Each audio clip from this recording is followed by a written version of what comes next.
get on live here with this thing with its stupid updates. This Android forces updates on you while you're trying to do a live stream. I never heard of anything more absurd than that. It's annoying. Okay, so I'm Moshe. Today's the 14th of May. It's Wednesday. Our weather is very weird today. It's going to only be in the low to mid 70s. And then in a couple of days, it'll hit 101. I mean, it's so odd, you know. I don't hear any of the rabbis or anybody talking about the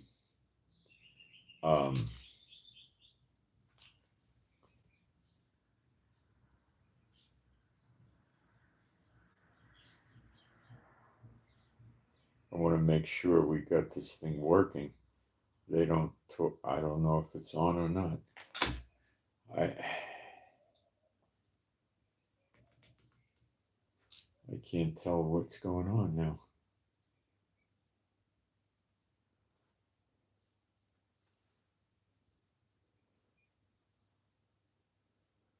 Are we live or not? How do I know?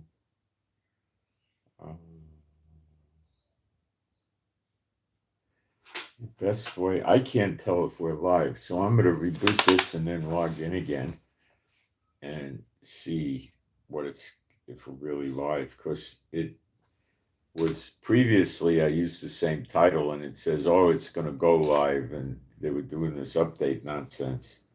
So I got to make sure we're live. I have no idea now. I could be talking into the wall, and I think I'm just talking into an empty box. There's something wrong. And why do I think somebody did this to me on purpose, huh? I don't know. Let me try again and see if it's really working.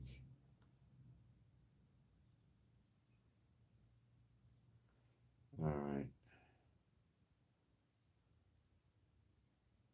I might have to use another device. No, I think we're on. Okay, it is on.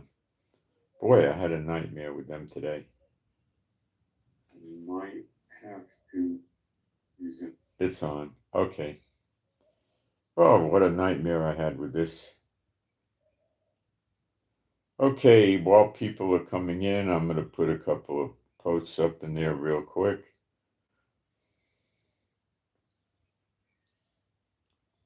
I never saw anything like this where they force an update on you right while you're ready to broadcast a live stream. I never saw anything sick like this. When they want to give you an update, they cram it down your throat. I don't know why.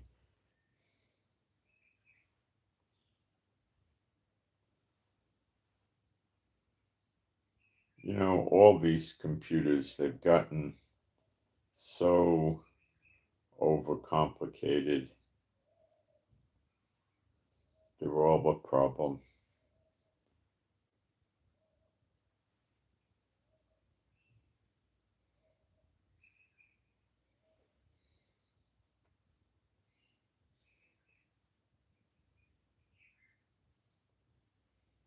It's really a problem.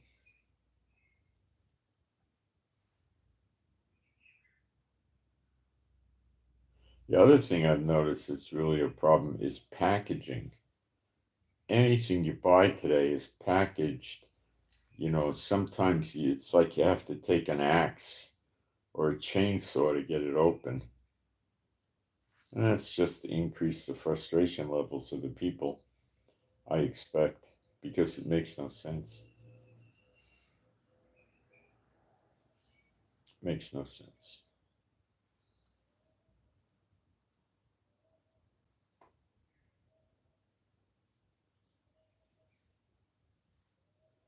It's just stupid.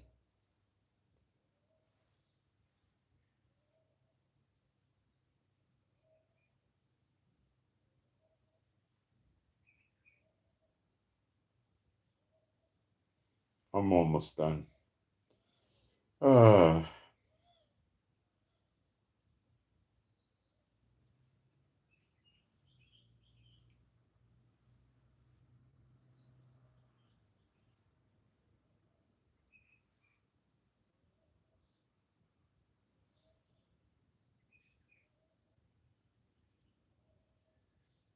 okay, I got it. Um, I'm going to do some praise now and then we'll get going. There is no God like Jehovah. There is no God like Jehovah. There is no God like Jehovah. There is no God like Jehovah. There is no God like Jehovah. There is no God like Jehovah. There is no God like Jehovah. There is no Messiah like Yeshua. There is no Messiah like Yeshua. There is no Messiah like Yeshua. There is no Messiah like Yeshua. There is no Messiah like Yeshua. There is no Messiah like Yeshua. There is no Messiah like Yeshua. Okay, wow. All right, what we're going to do today is I'm going to do an update on the wars all around the world, what's going on. It's not going to be that long. Events are not that great in the last day. And then we're going to go through a review of Year of Recompenses, Year of Redemption, the Day of Vengeance, what's going to happen on that day, the 270s in Daniel 9:24 and what that means and how to interpret it, and a number of other things. So I'll give you my latest insights, particularly on the Day of Vengeance and what'll happen, and things like this. I'll help you understand and put it together more. Okay. So what happened that's big? Well, India and Pakistan didn't have any monumental events as far as I could tell yesterday. India has not reneged on cutting off the water to Pakistan.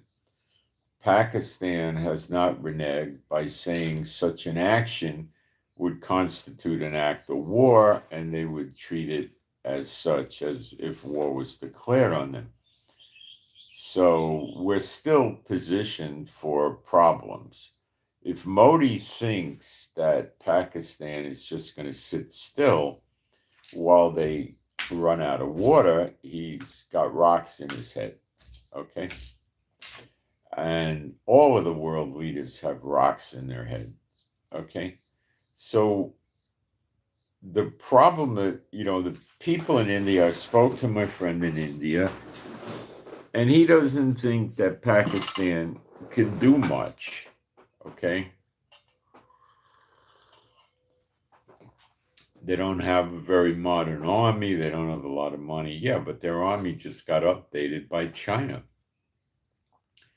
And they got what's called a 4.5 generation fighter jet from China. It took down a French Rafale fighter for the first time. None of these Rafales were ever taken down before.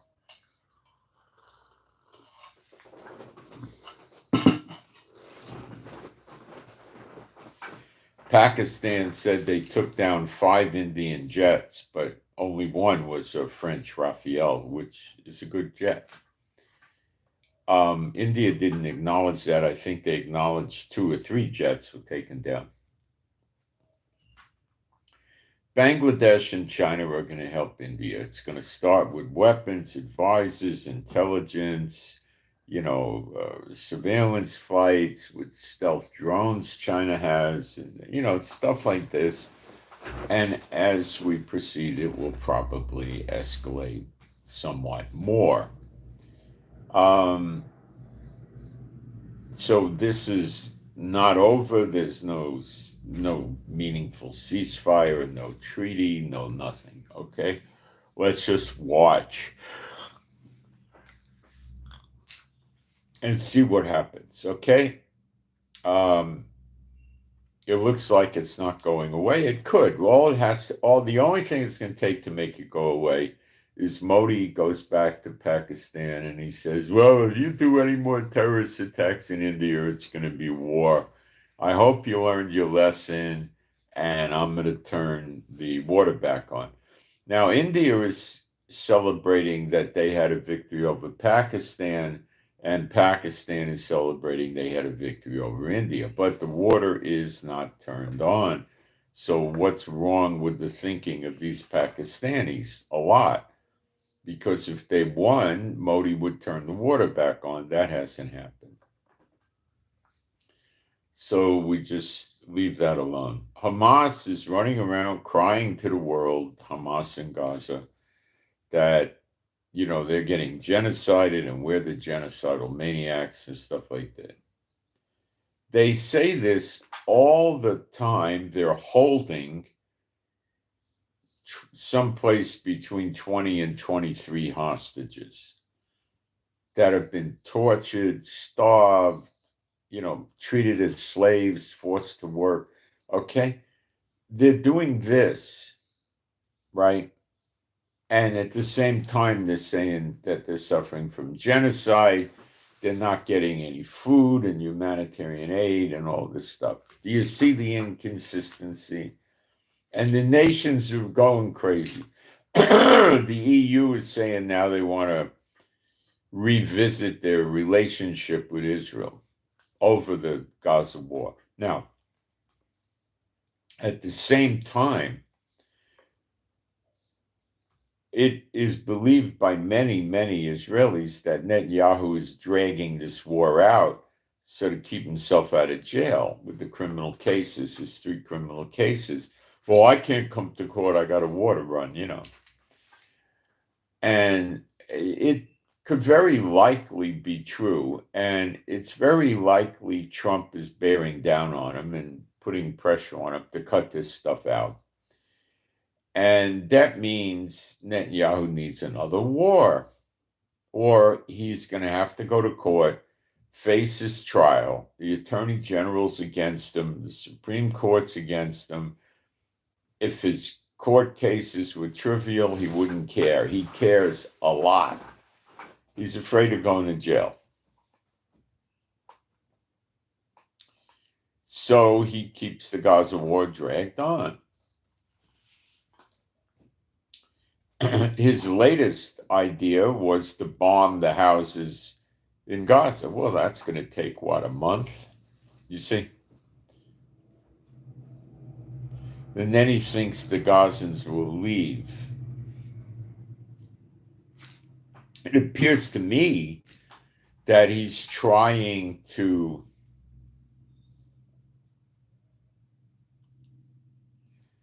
do some spiritual warfare, guys, against people that are trying to bother me using witchcraft, okay? Something's going on again. You give it to him big time, okay? And maybe do it periodically during the broadcast. So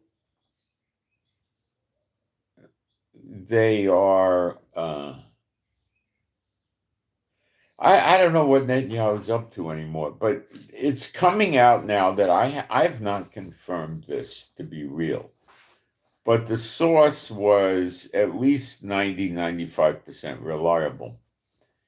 And the source said on their social media platform that Netanyahu told Trump in 4 days, this would have been yesterday, I guess, he's going to attack Iran. Well, that gives Trump time to conclude his Middle East tour. So what it's starting to look like is Trump is using Netanyahu as a proxy. Now, how does that work? Well, Iran uses Gaza, the Hamas, as a proxy. They attacked us, not Gaza. Then another proxy joined in, which was Lebanon, the Hezbollah. This is going back shortly after October 7th, 2023. Then another proxy joined in, Yemen. Then another one joined in, Syria, but lightweight. And then Iraq, not so lightweight. Iraq's afraid to do anything. Syria, the government has changed. Hezbollah's been seriously destroyed, as has Hamas, although Hamas tried to launch, I think, 2 missiles yesterday at us, or last night, but they didn't do anything. Either they were intercepted or they fell in Gaza. I can't remember. No damage. They didn't even do anything. They didn't really blow up in Israel or anything. It was nothing. Yemen is launched. Now, you got to listen to this. Trump was in Saudi Arabia yesterday, okay? And Yemen launched 2 missiles at us while Trump was in Saudi Arabia. At least one of those missiles flew over the city while Trump was speaking.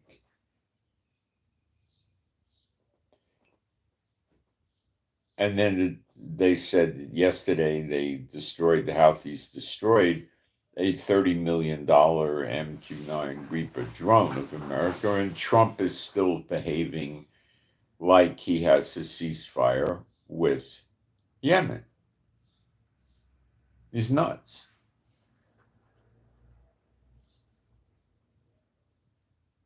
Am I beginning to start thinking that Trump is what they call in Yiddish a bissel mishiga, a little crazy? Yeah, I'm starting to think that. Okay. His tariff deal with China has a lifespan of 90 days. Do you know that? That's it. Then it's back to the drawing board. China's taxing American goods at 10%. America's taxing China's goods at 30% during this 90-day period.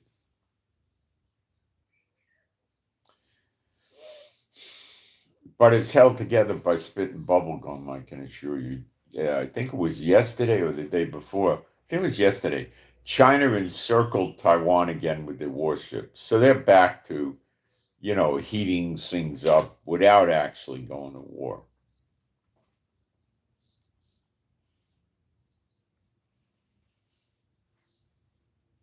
So what happened in Saudi Arabia yesterday? Well, Trump lands and the schmuck that runs Saudi Arabia, the let's call him the trans prince of Saudi Arabia, okay, goes to meet Trump on the tarmac, waiting for him at the foot of the steps as Trump descends from the plane. Now that was very humbling, and he did it to greatly glorify Trump and his admiration and respect for Trump. When Trump meets foreign dignitaries, mostly what happens is they land, they get picked up, they get driven to the White House, they get out, and then Trump runs, 15, 25 feet from the door and meets him and greets him and then takes him inside the White House. This guy from Saudi Arabia came to the tarmac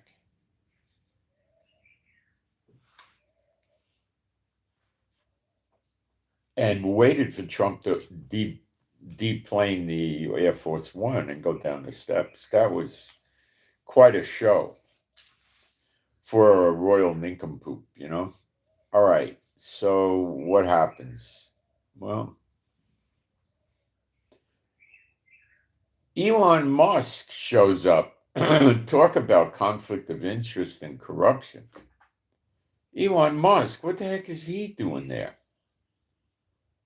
So the goofy prince of or princess, whatever, of Saudi Arabia says that he's going to invest $600 billion in the United States. And that's a piece of change. We were not told how the investments will go.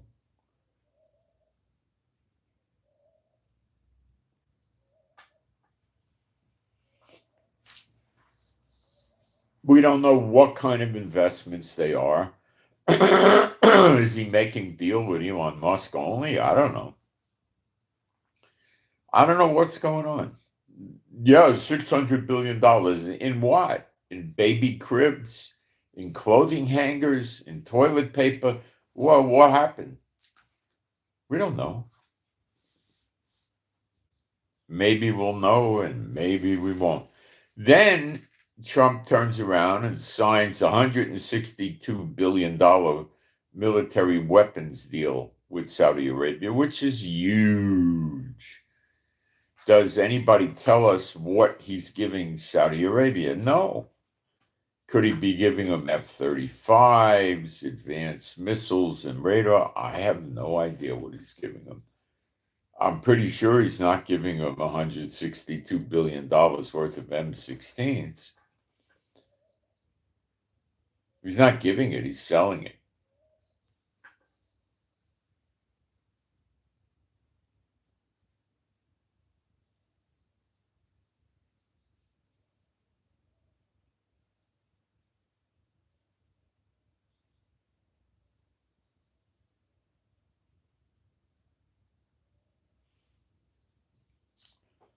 So more secrecy.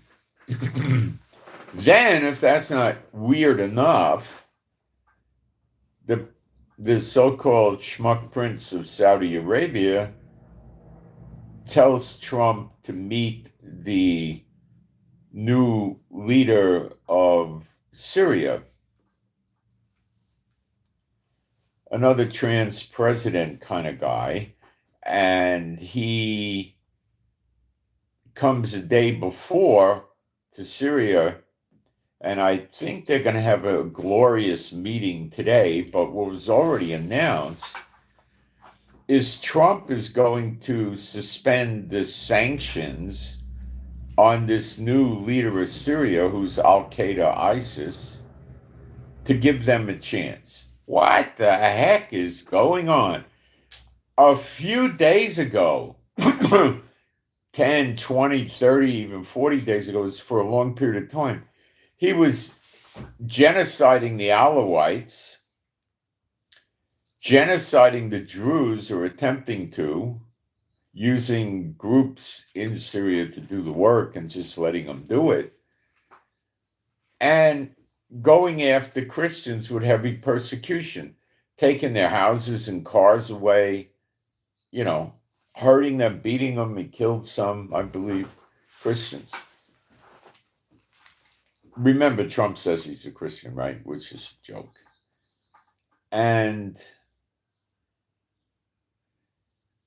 did he get a guarantee that there would be no more genocide in Syria? No, not that I heard of.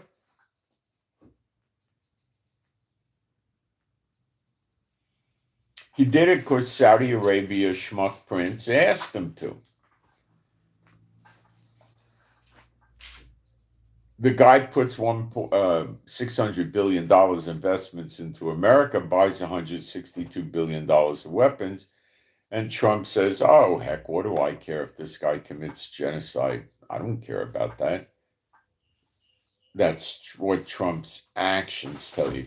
All you people that are so happy you got Trump, I'm telling you, I would guess within something like a month to 2 months or someplace like that, you're going to be so sorry you ever heard the name Trump.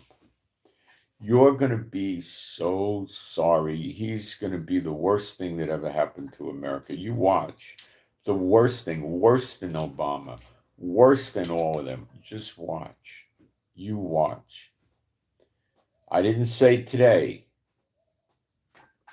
Let's say before August this year, you're going to wish you never heard the name Donald Trump. That's how bad it's going to be with this moron.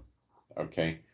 This guy is a businessman, and he's wearing hats now he has no business wearing. He has no acumen for this. Making a deal with Syria? I mean, why do you think he did that? Well, Syria approached him and said, we'll let you build a Trump Tower in Damascus. Well, did the guy from Syria mean it? Oh, yeah. Who the heck is going to move to Syria and buy a very expensive apartment or condo in Trump Tower? Who would go there? Who? I don't know who would go. They're genociding Alawites, Druze, Christians, who knows who else. The government's flaky at best. Who would go there? But what he did say is, I'll work a deal with you, Donald Trump, on our oil. So he's talking more than likely the joint venture type deal that, what's his name, Zelensky in Ukraine did with Trump for minerals and metals. One of the big ones is lithium. Now, lithium is a very much in demand product because all the modern batteries are made with lithium. Now, years ago when I was a kid, the batteries were made out of carbon. They had some metal rods in there and they had carbon in there and they didn't last long. They were heavy and they were large and stuff like that. That was how they made the batteries. And now they got them miniaturized and they have a long life. You could buy a quartz watch with a 10-year battery today.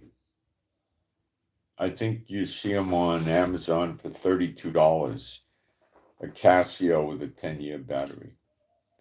Now, the people buy these luxury watches. Now, what's a luxury watch?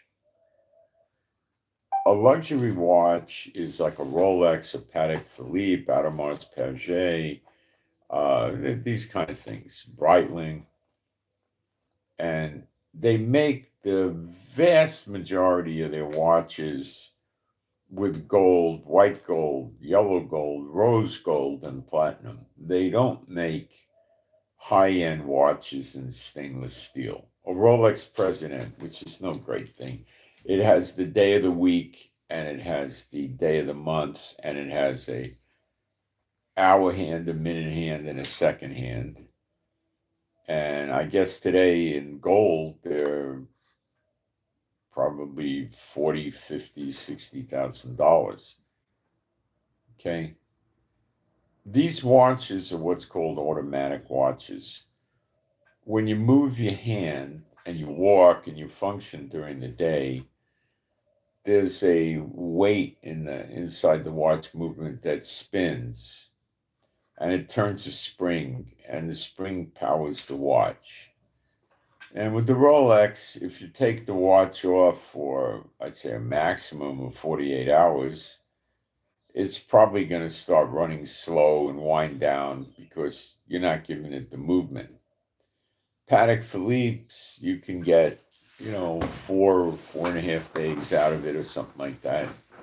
Now, the more complications they put in the watch, the harder it gets. Like they put a chronograph in, okay, and then they put the year in, and then they put a moon thing in, and they put all this other junk in there, a second time zone.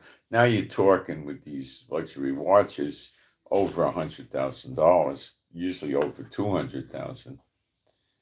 And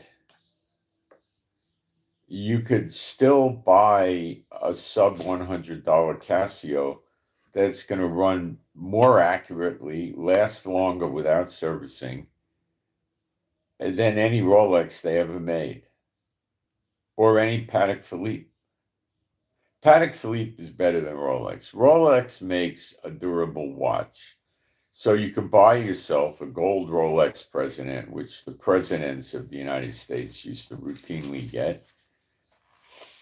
And you could go play golf with it, tennis, go to the gym and work out, go swimming with it. It's quite waterproof for swimming and sitting in a jacuzzi or, stuff like that. It's, nobody in their right mind is going to buy a dive watch made out of gold or platinum. Or why would you want to do a thing like that, It's designed so you can take a shower with it, sit in a jacuzzi, go in a swimming pool with it, or, go wading in the ocean, or you can go fishing and you don't have to worry if you fall off the boat in the lake, and, stuff like this.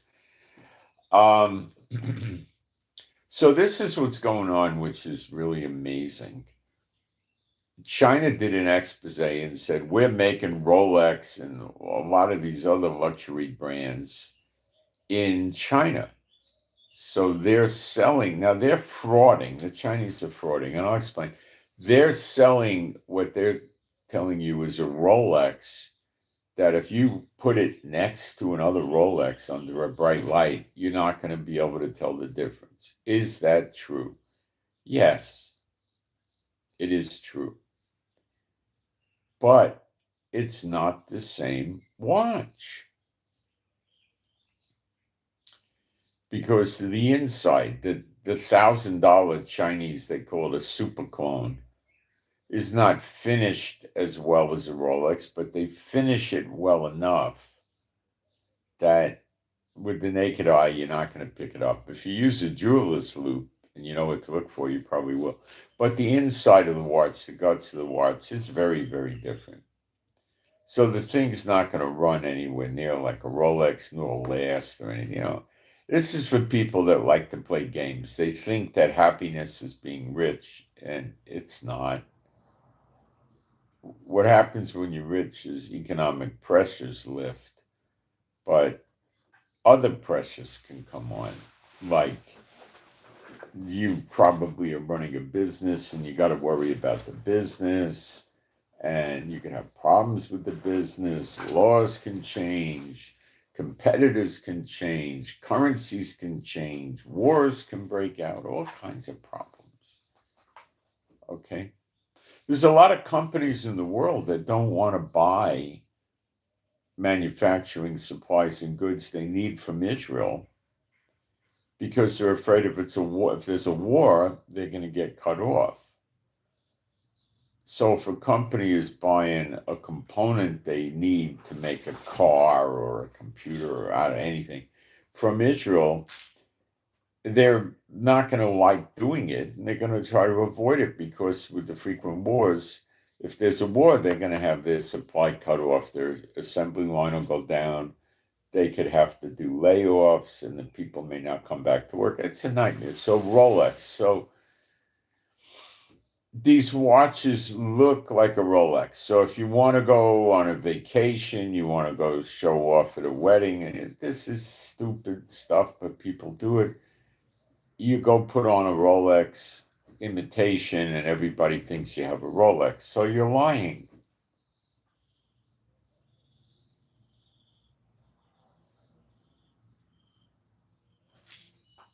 And they like it.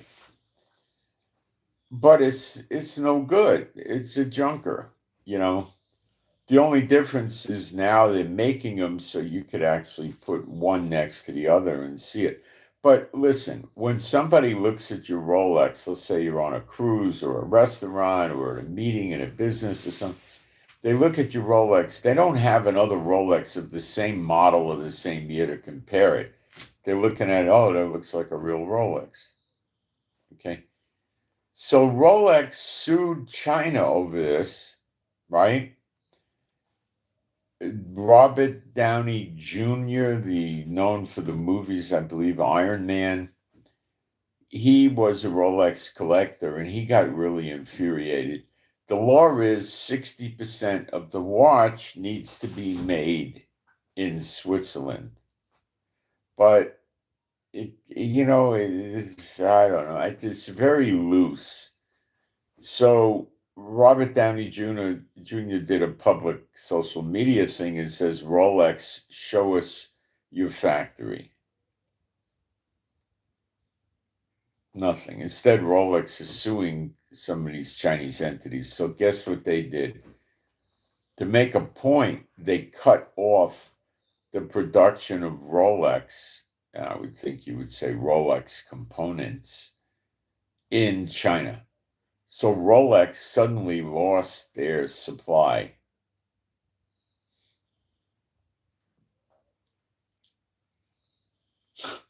It's funny. Now, Rolex, if they have a real factory, they're not going to miss a beat, but it looks like they don't. Now, this is what I think. I thought about this, And this is what I think is going on. Remember, Rolex is predominantly selling gold and platinum watches. They have lower level watches in stainless steel. Okay? And these watches may be heavily made in China. But I was thinking with the expensive watches, and you could get a $200,000 Rolex, they're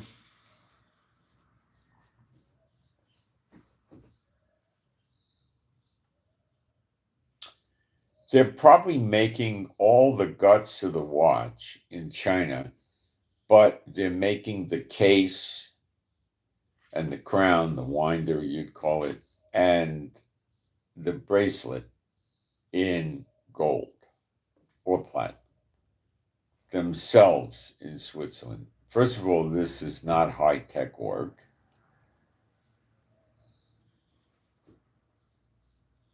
All right. And if they were doing it in China, this is what I think China would do.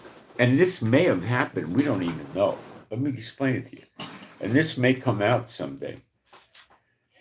China are very dishonest and deceitful business people, and they will take advantage of you if they can. There are very few Chinese companies and retailers that try to build on getting the confidence of people to trust them as a reliable company. This is rare in China. Does it exist? Yeah, but it's not common.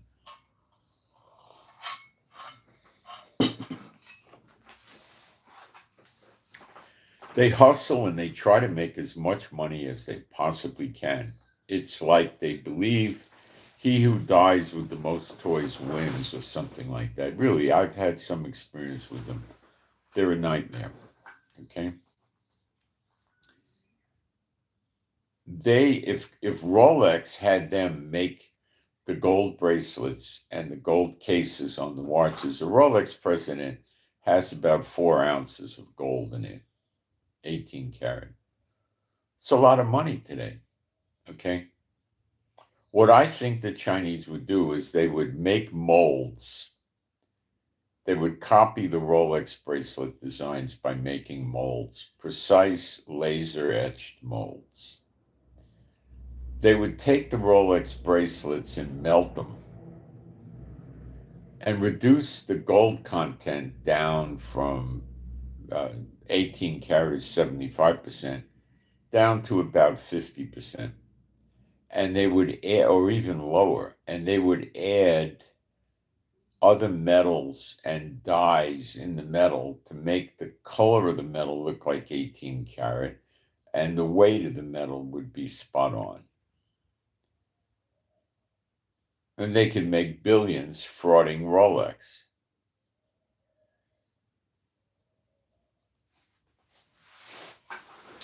So I would say Rolex was making the bracelets and the cases in Switzerland. I'm guessing at this, right?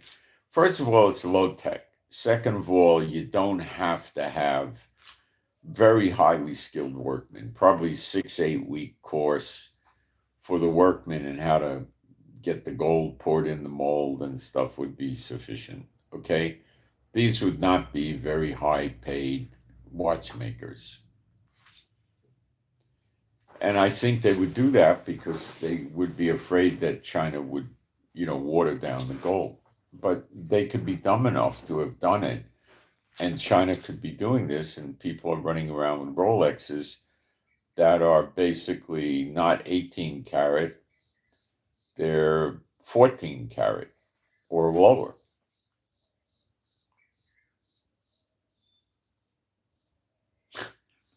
Funny, isn't it?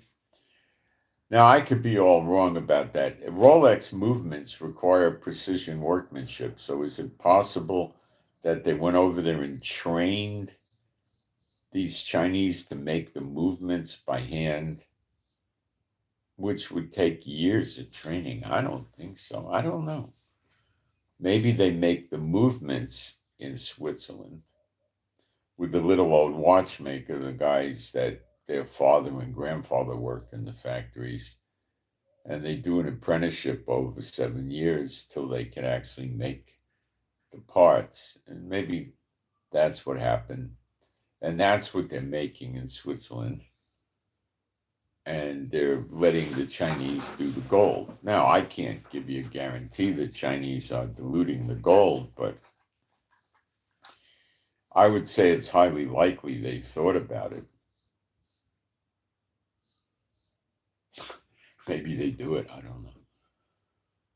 So now, to get even with Rolex for suing them, they cut Rolex off. So Rolexes are usually a in-demand watch, and they're going to have a Rolex shortage because it's probably going to take them a year to get the watches going somewhere else, and prophetically, they don't have the time. It's interesting.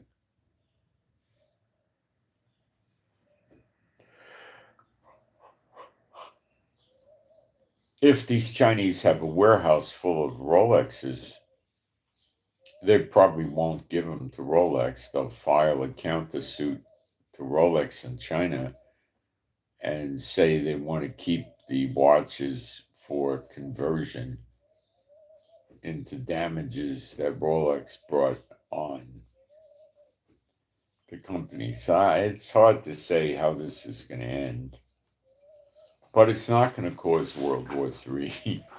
Okay. More of this is going to happen with clothing and handbags and many other products made in China, believe me, appliances and all kinds of things. The watches is the most acute. Now, one of the things you might not know is China has a lot of factories that make artificial diamonds, the latest kind that you can't tell the difference. The diamond testers test these artificial stones as real diamonds. Looking at it with a microscope doesn't help. Okay. What they do is they laser etch something inside the stone that's too small for the naked eye to really pick up, and it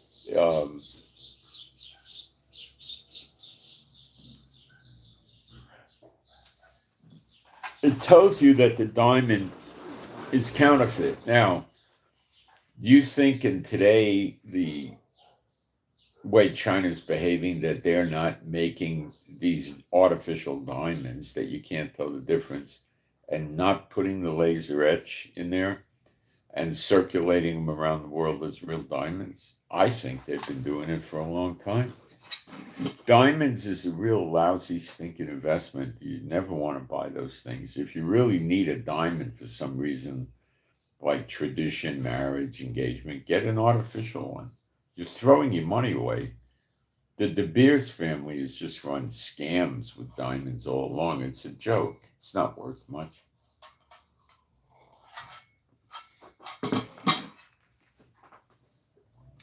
The artificial ones are sometimes 5% of the price, 10% of the price. I'm sure you could negotiate with them. Nobody's going to know the difference except you. And the real diamonds are overpriced junk. You know, the better ones are the emeralds, rubies, sapphires, other stones. You know, diamonds are just a scam. A waste of money.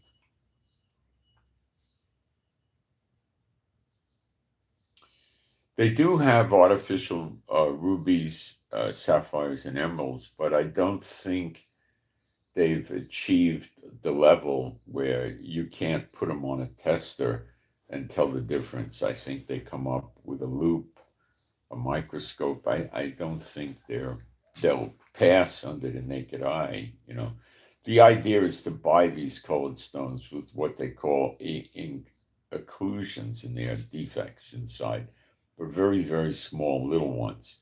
Because if you produce one perfectly that has no defects, no occlusions, then the person buying it's going to want certifications and stuff like that. You know, So the first dead giveaway that a stone's artificial is, you know,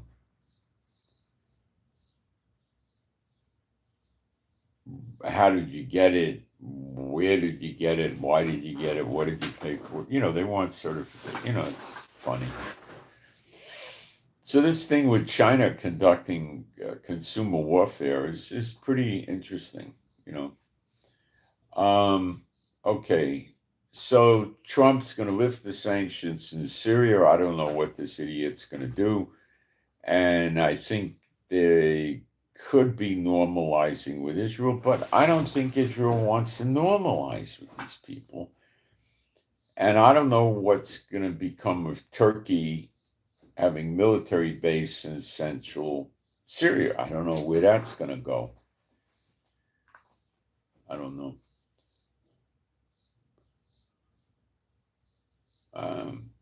We got to watch that. So Netanyahu's going to up the activity against Hamas when Trump leaves the area, whatever the heck that means. And maybe he'll hit Iran. I don't know.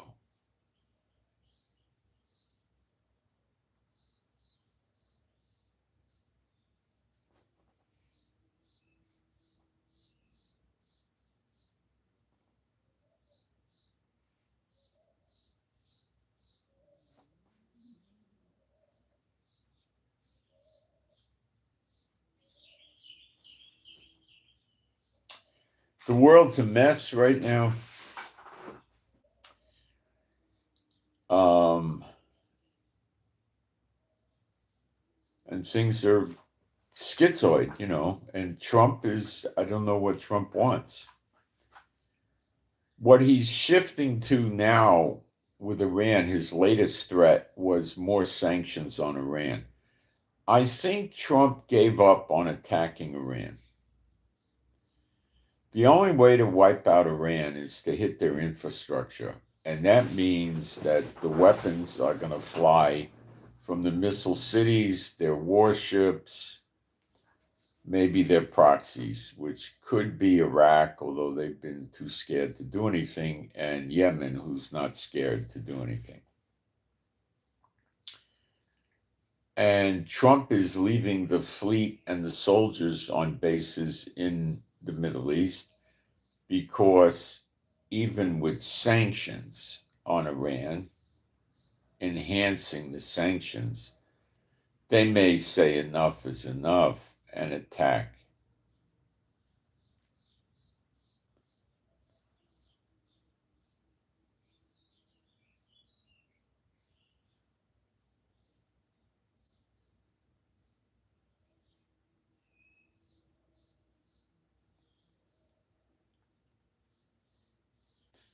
So that's why I think he's keeping the fleet there, and I think his proxy, Israel, is going to attack Iran, more of their ports and piers, refineries. Netanyahu can attack the nuclear facilities, but he can't destroy them.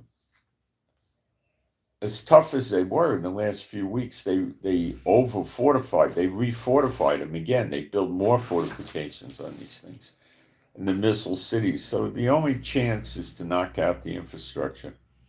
The Iranians recently said that, words to this effect quite precisely, Trump has no ability to stop our defensive weapons. In other words, Trump can't knock out their missile cities and their mobile missile launchers. And Trump, I think, and the Pentagon are well aware of that. And I don't think Trump has any intentions of going back in to Yemen. He's just going to keep ignoring things. If Yemen sinks a warship of America, then he's going to have to deal with it. But until then, he just ignores them, stays out of range of them, and that's it. It's,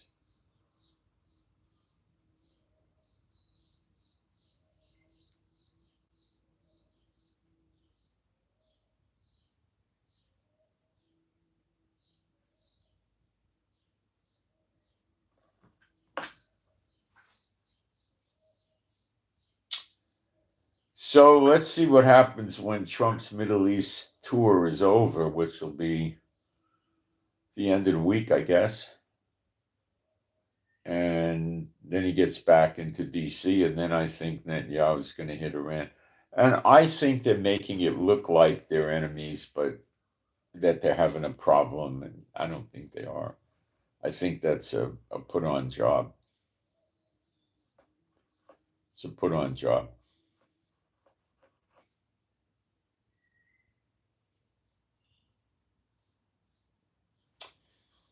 Let me take a look at my notes. What else we got going on? It wasn't a very big news day.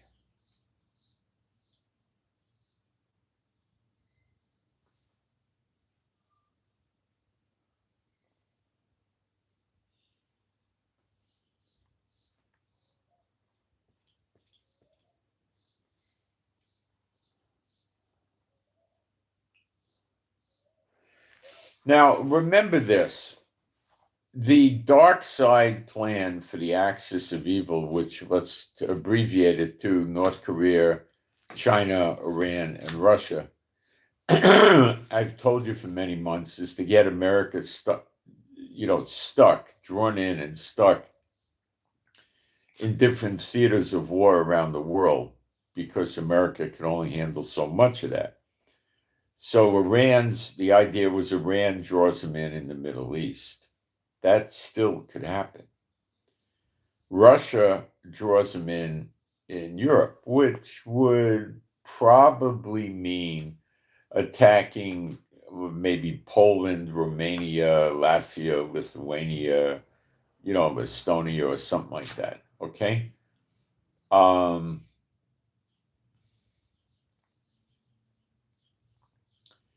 Now to draw them in somewhere else, we see Bangladesh, Pakistan fighting India, and then China really starts supporting India, and now Trump is getting sucked in to help India. He is capable of just walking away from India, but what are the ramifications of that? Well, now China becomes India, and it becomes a behemoth monster. Okay, and what's China going to want to do? Well, they're going to try to get rid of. They have Buddhism in their country they put up with. They have atheism, communism, Buddhism. But they're not going to want Islam, and they're not going to want the Hindus. So they can't get rid of Islam easily because they can't genocide them because they're dancing with Iran and Pakistan. So they get rid of the Hindus, and there's Christians there in India a bunch. So they tell the Christians that you have to have meetings, to have a church or a house church. You got to have a license from the country, from the government, which is China, and they would only give a Satan bought a license that's going to teach watered down junk, garbage, false doctrines, and everything. Prophetically, we don't have much time for this, but their plan might be, if Trump doesn't get involved to help India, well, they'll knock off India. And that's a big victory for China.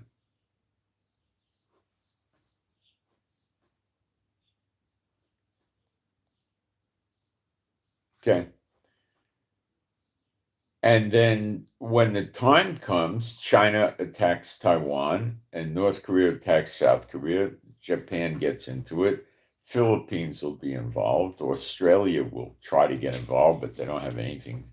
They don't have anything to fight with. A couple of ships. It's nobody you can pay attention to them.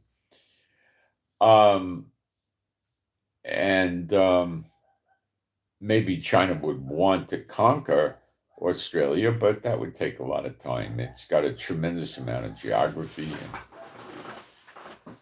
So you got America trying to defend the Middle East. You got America trying to defend. America trying to defend the Asia Pacific theater with North Korea, with South Korea and Taiwan, minimally. working in the Middle East with the oil countries, not so much working in Russia, but giving them weapons. And now comes China. Now, America can't give weapons to Ukraine and India and South Korea and Taiwan and Japan and Israel at the same time. They can't. So they could very likely be trying to bust out America this way. And China wasn't getting the results they wanted to, so they decided to send their proxy out against India, Pakistan against India.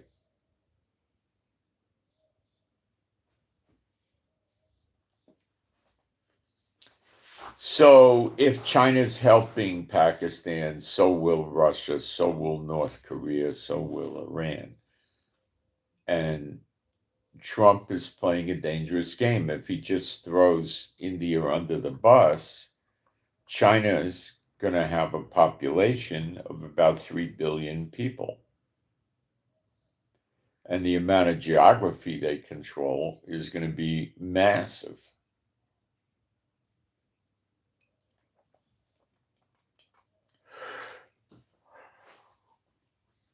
So what does Trump do? He doesn't have to give the weapons to free to India. They'll buy them.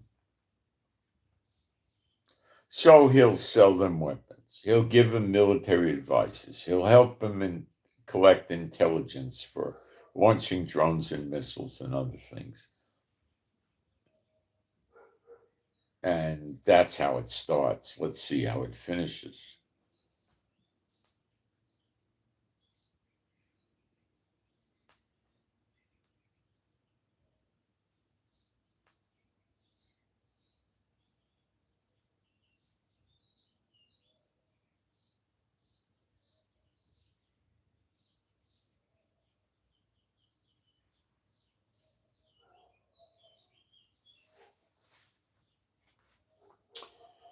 We got to watch this.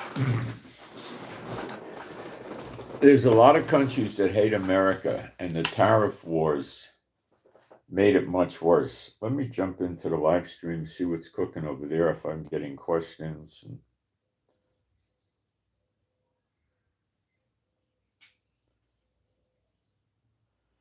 Trump is starting to fail, and you guys need to wake up. Did he ever audit the Federal Reserve Bank?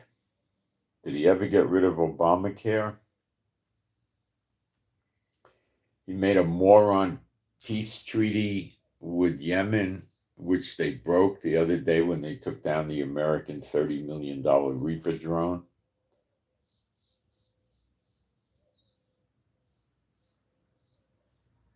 And he's not talking about it.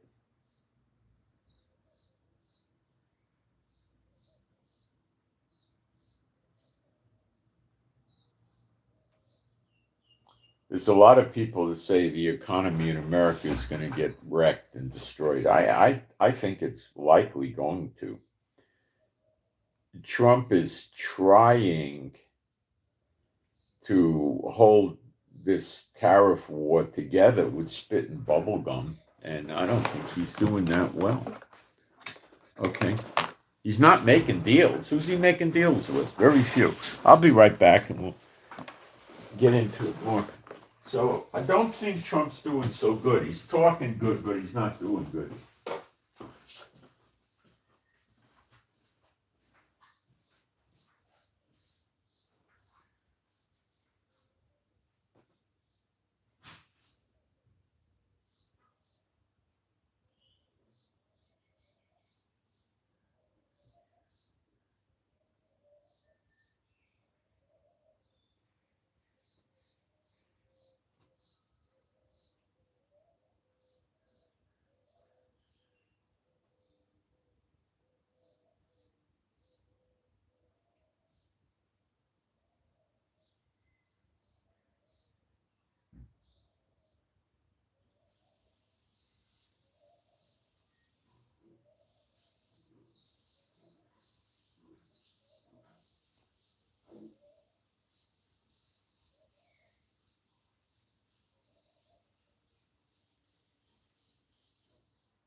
there's a lot of preppers, survivalists, gun people, etc., that have rather pretty much given up on Trump as being nothing more than another corrupt, lying, stinking president as the others are.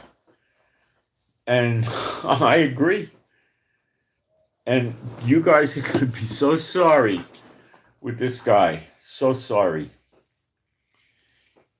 The Muslim world sees him as weak and gutless and incapable of war. You don't know that because you don't live in the Middle East. That's how they see him. The Iranians are talking about going into a deal with Trump to reduce uranium to a certain extent for a fixed period of time in return for the lifting of sanctions.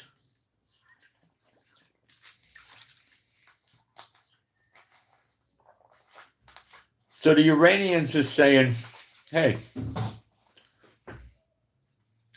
we're not worried about the nukes. We got all our other weapons.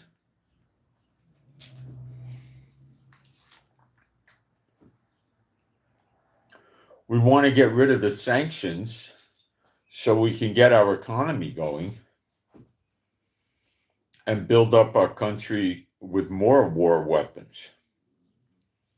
That's all they want. And what's Trump going to do? He's going to do it. A weak, big-mouthed, gutless president. That's what you got. He's going to do it. He ain't going to attack Iran. Now, what I think is going to happen is Israel will attack Iran, and then Iran's going to light up. Israel's been attacking Iran with those mysterious explosions and fires that took place for about a week.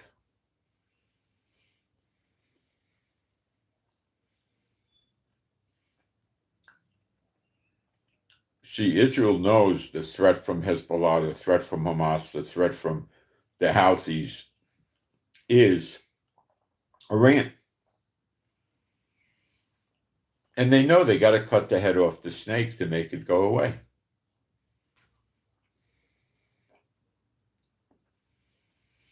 Can Israel take out the missile cities? Forget the nuclear sites. What about the missile cities? Nope, I don't think Israel can do it. I could be wrong. I don't think so.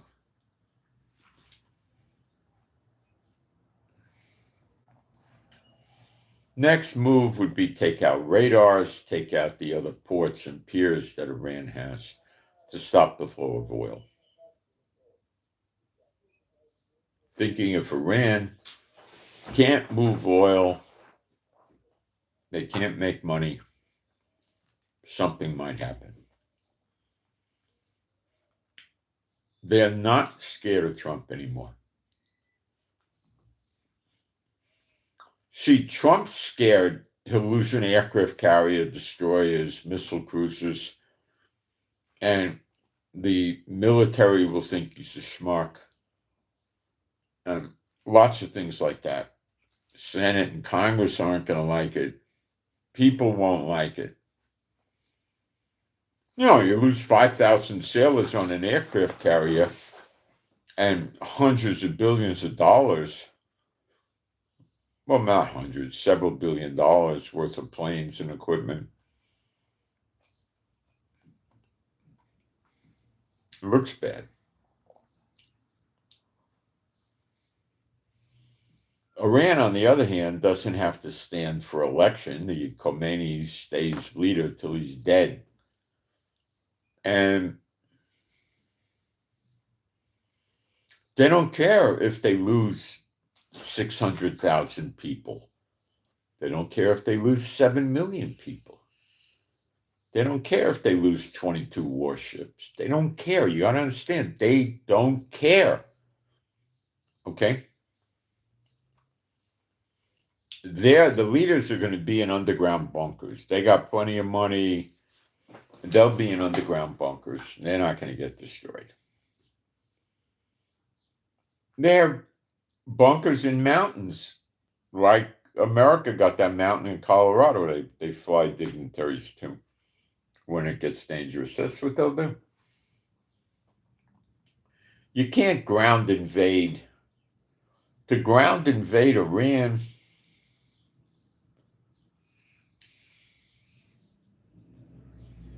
minimally, probably 750,000 soldiers, probably 3,000 tanks, probably 2,500 aircraft, probably 100 warships in the Persian Gulf.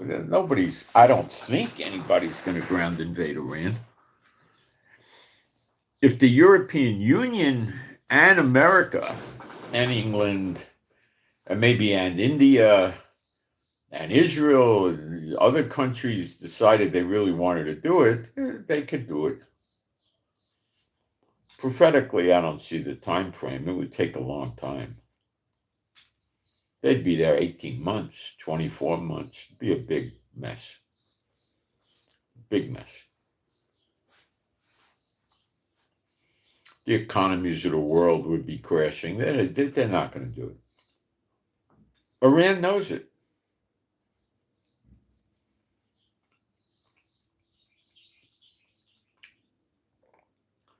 Could they destroy the cities? Could they bomb Tehran? Yeah.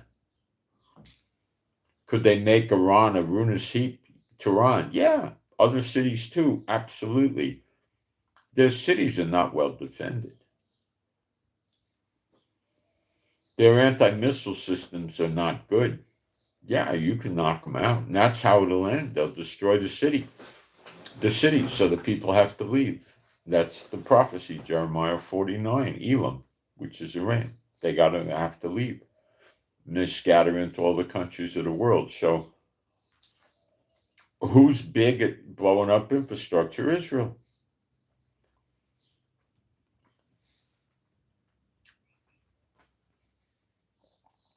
So I think when Trump's Middle East visit's over, Israel will hit Iran.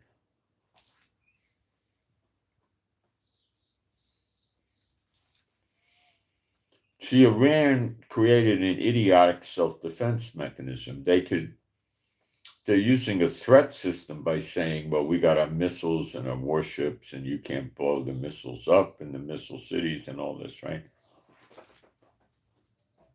But you can destroy the country's infrastructure. So then they could sit in the missile cities, and it's just a matter of time, and they'll starve to death.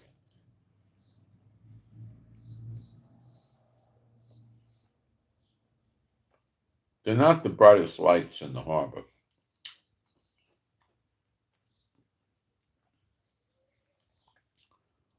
They don't care about losing their population, their people, and the other countries do. And that, to them, is their big advantage. The disadvantage is they think like idiots also. They have no ability to protect their infrastructure.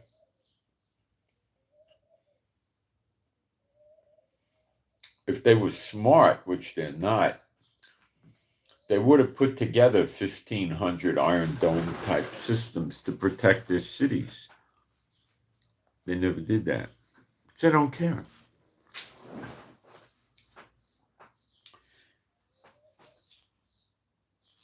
So how do you take out Iran? It's easy.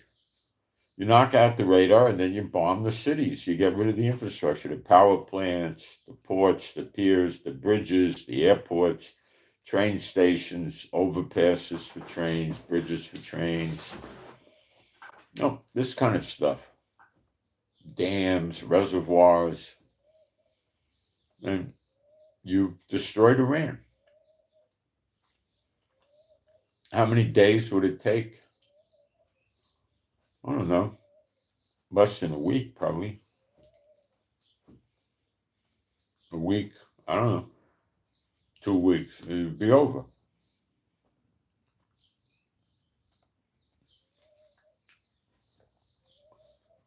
But they will shoot missiles. But I'm not so sure they could hit Israel with these missiles.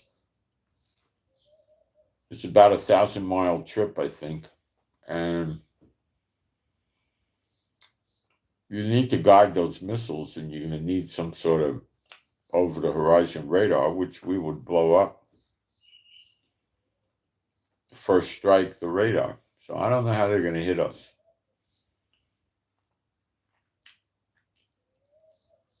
China or Russia would have to help guide the missiles, which they may very well do.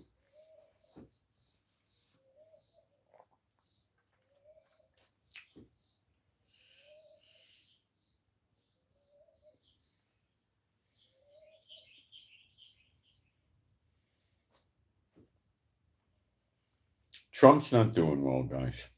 He's not. And this business with Elon Musk coming over there to meet with the Saudi prince, that was because the Saudi prince is going to make a lot of his investments with Elon Musk. And you think Elon Musk has a conflict of interest? You think he's not going to kick back to Trump one way or another? Guess again. Trump doesn't hand out free lunches.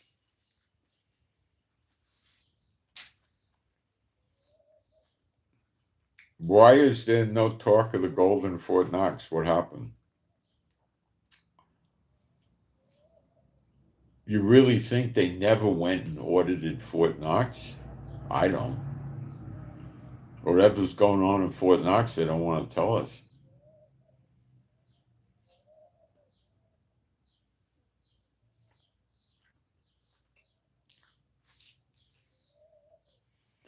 Trump is showing all kinds of weakness to deal with Saudi Arabia and now Syria.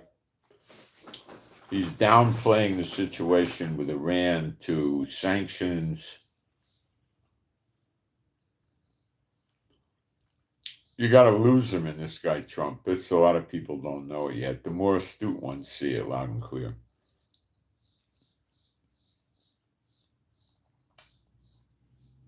Trump's military failed against the Houthis. People aren't that scared of Trump. But they are sick and tired of him pushing everybody around. So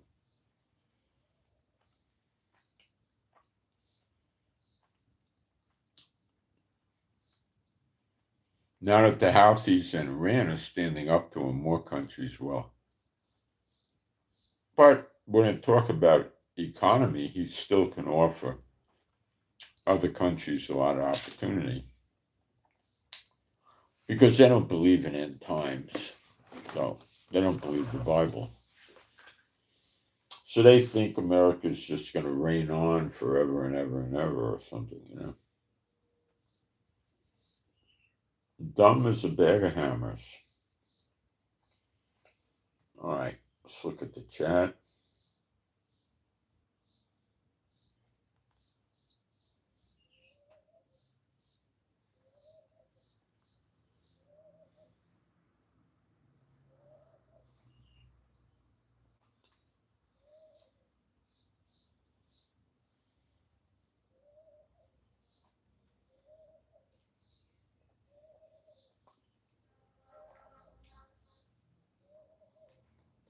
Let me get in my notes, see if I left other stuff out on the war front.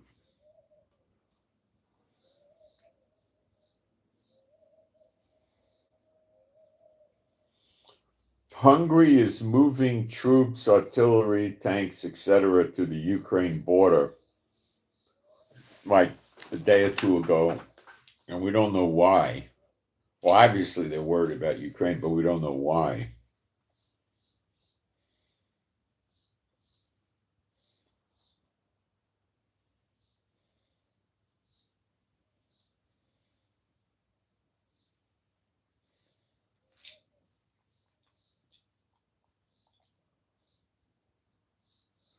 Russia has serious wildfires now.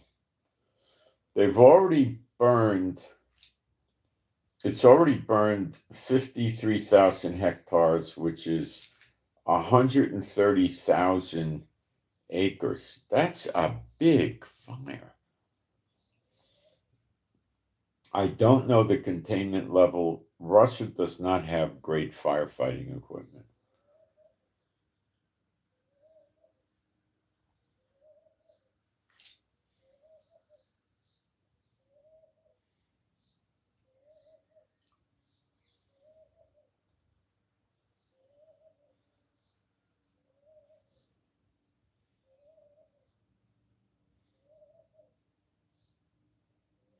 They shouldn't go around saying, Trump is a president for peace and stuff like that. Trump is a president for sanctions. He's the sanctions king.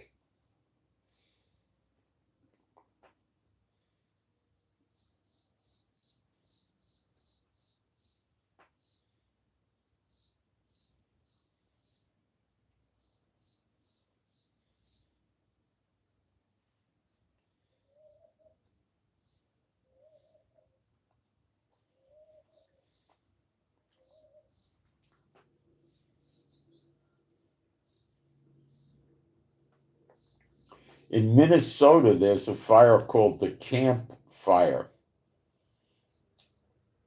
It's CAMP, new word, fire, not a campfire like light a little campfire.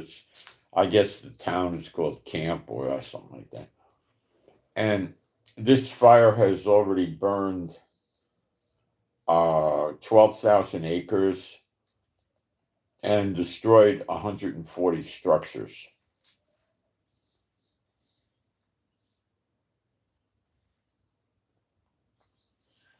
The earthquakes are up. There's been several earthquakes in the 5s and 6s yesterday. There was one in Crete that was a 6.1 or a 6.3 or something. And it registered in Israel as a 2 or a 2.3.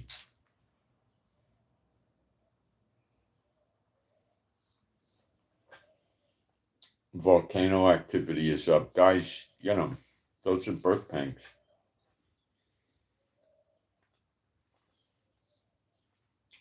A birth pang is not a rapture pang. Okay.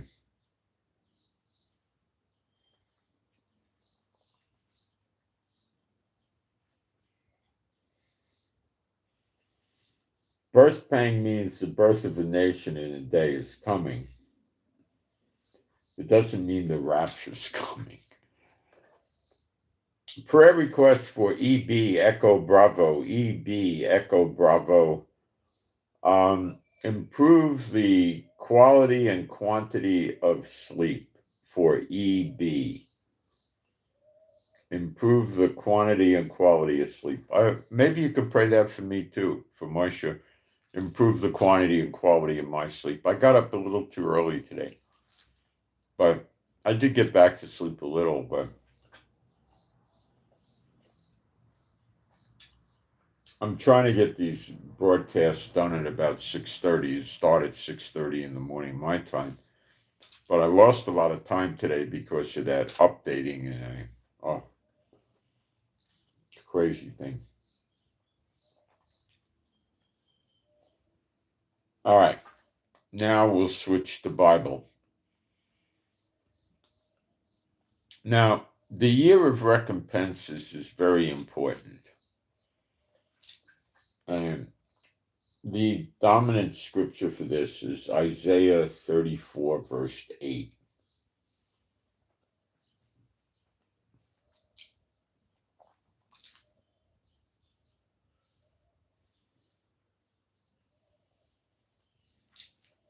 Let's go to verse 1 on this and start there. Isaiah 34, 1. Come near, you heathen nations, to hear and hearken, you people. Let the earth hear and all that is therein in the world, and all things that come forth of it.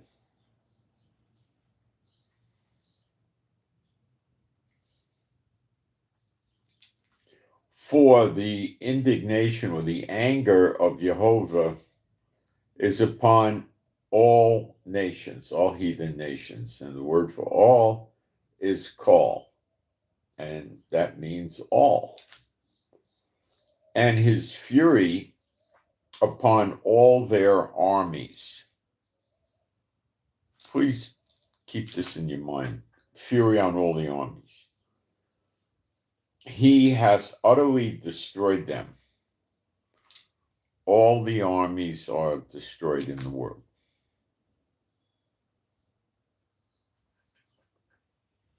he hath delivered them to the slaughter.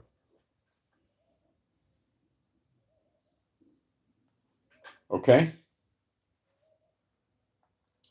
Their slain also are cast out, and their stink shall come up out of their carcasses, and the mountains shall be melted with their blood.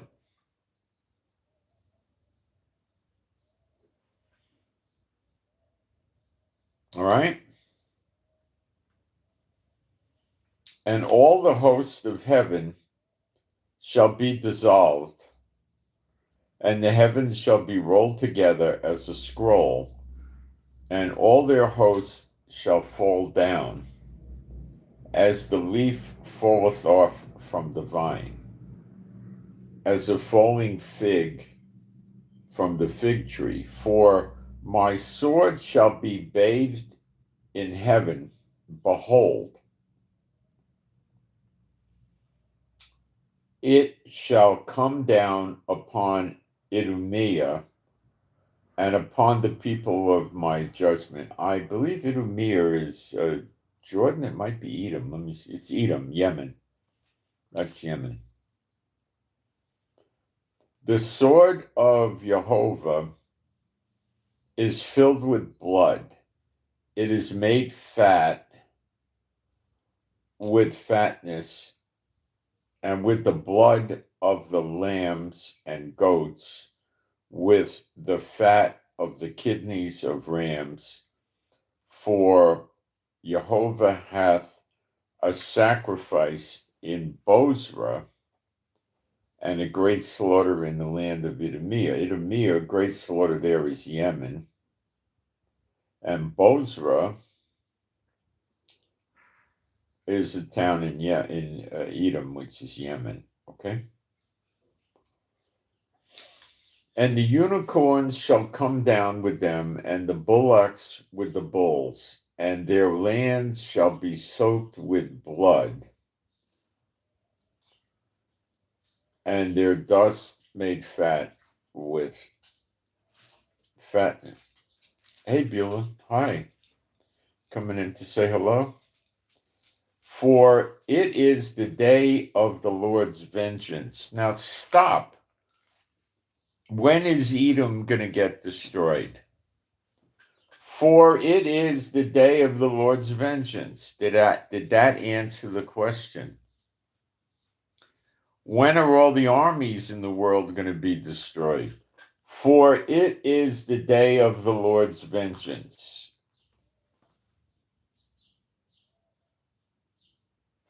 You got it?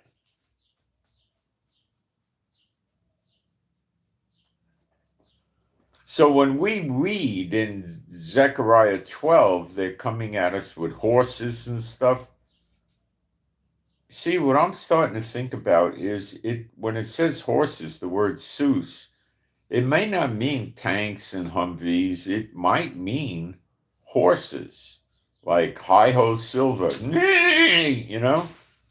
Put a saddle on the horse, horse, you know, four-legged guy with, you know, big long head, you know, a horse.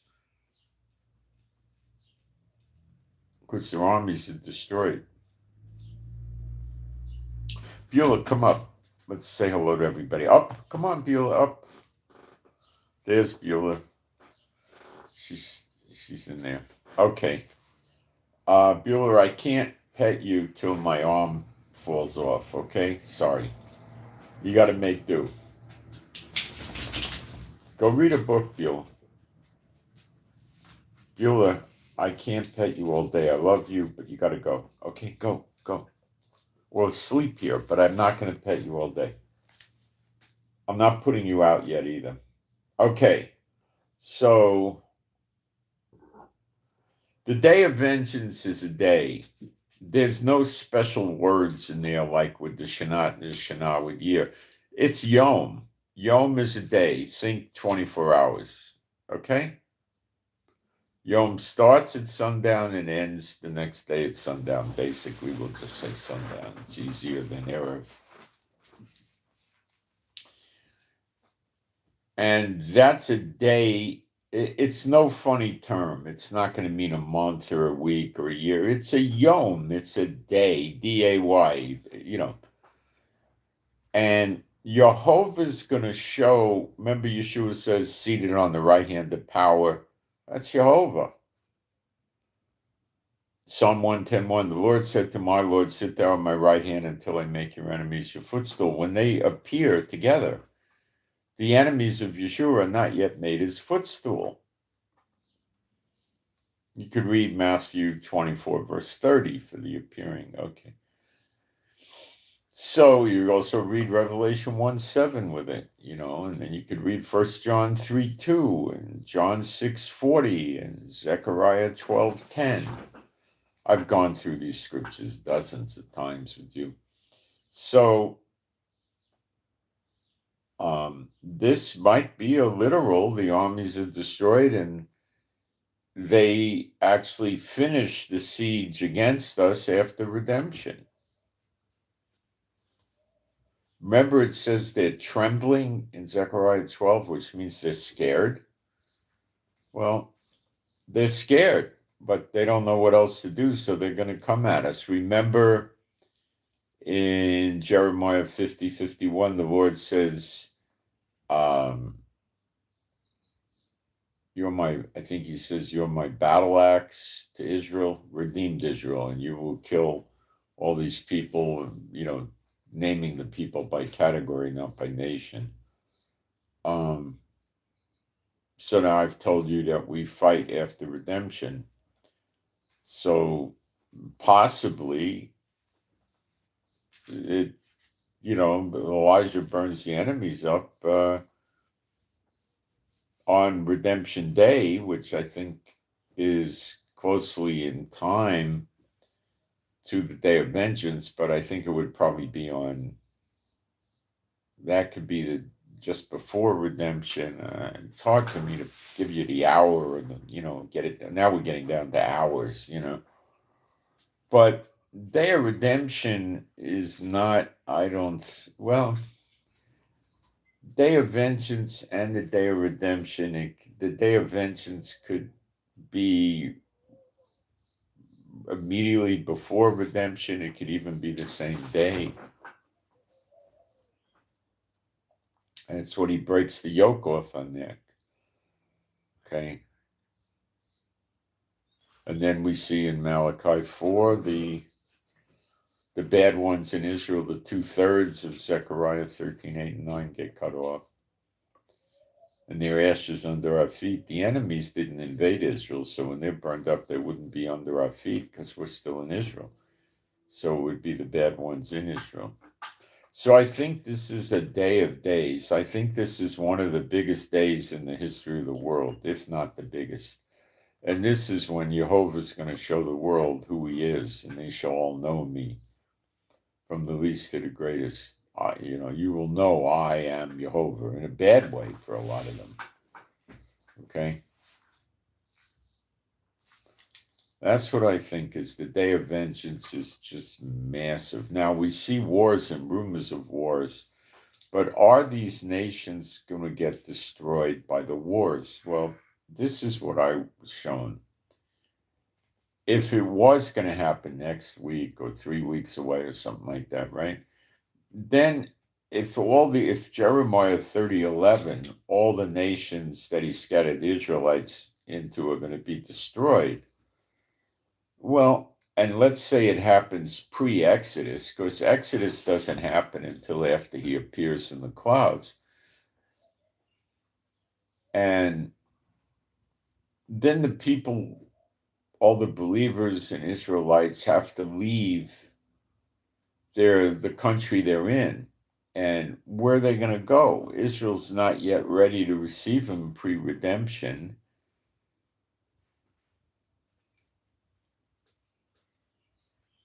I don't think they're ready to travel pre-redemption. So how do we put it together? Well, I think there might very well be more wars, and we talk about World War III, and you possibly can see we're seeing it. You got, Russia, Ukraine, now you got India, Pakistan, and we might see North and South Korea and China and Taiwan and America and Israel with Iran. But that's not going to be the whole world lighting up. And the wars might not be that massively brutal. Okay.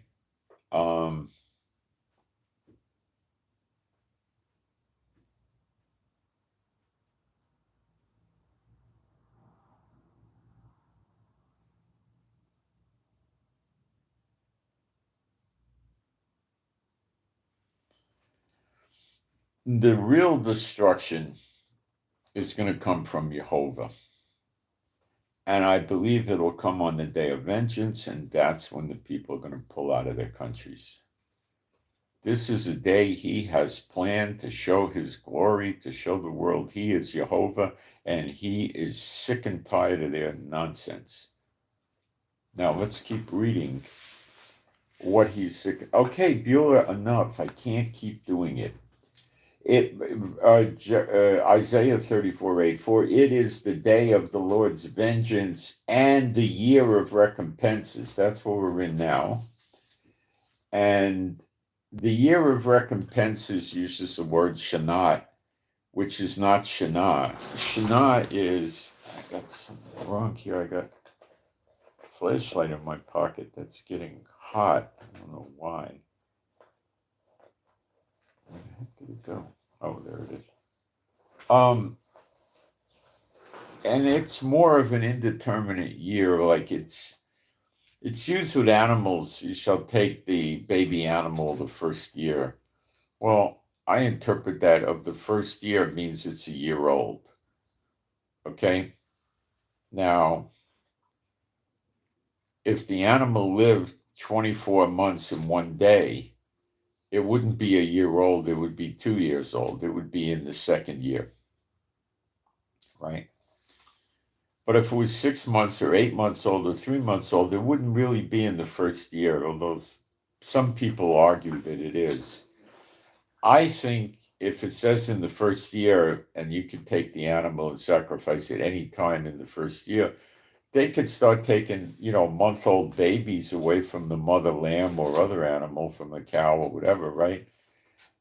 The ox, the bull, would take the baby away from the mother as a baby, and then the mother's going to go off and start grieving and looking for the baby, and it's going to aggravate her, and she's not going to eat, and she's not going to sleep. She's going to call for the baby day and night. You understand? I don't think the Lord likes that stuff. You shall not boil the baby animal in the mother's milk. Well, okay, we can't do that, but we could kill the, I mean, who would even think of boiling it in the mother's milk anyway? It's so sick. But could you imagine the poor baby doesn't know what's going on? I mean, it's just horrible, So what they probably mean is when the animal's 12 months old, the mother's pretty much, how animals are finished with the babies. They're pretty much finished by then. Okay?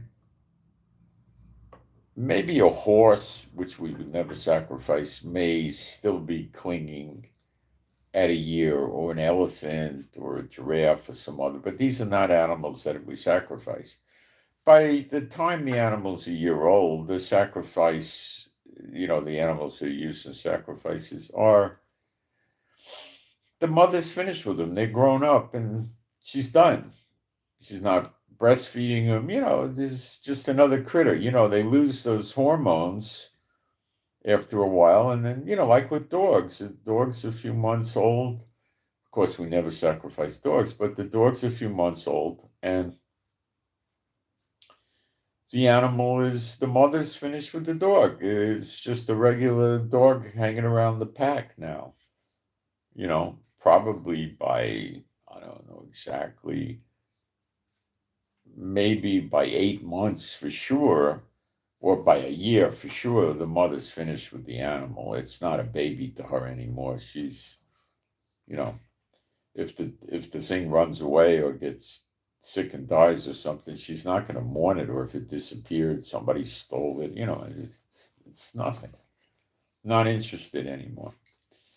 So I take that word to mean at least a year old, at least 12 months old, but it can't go to 24 months. Okay, Bueller, I can't do this all day.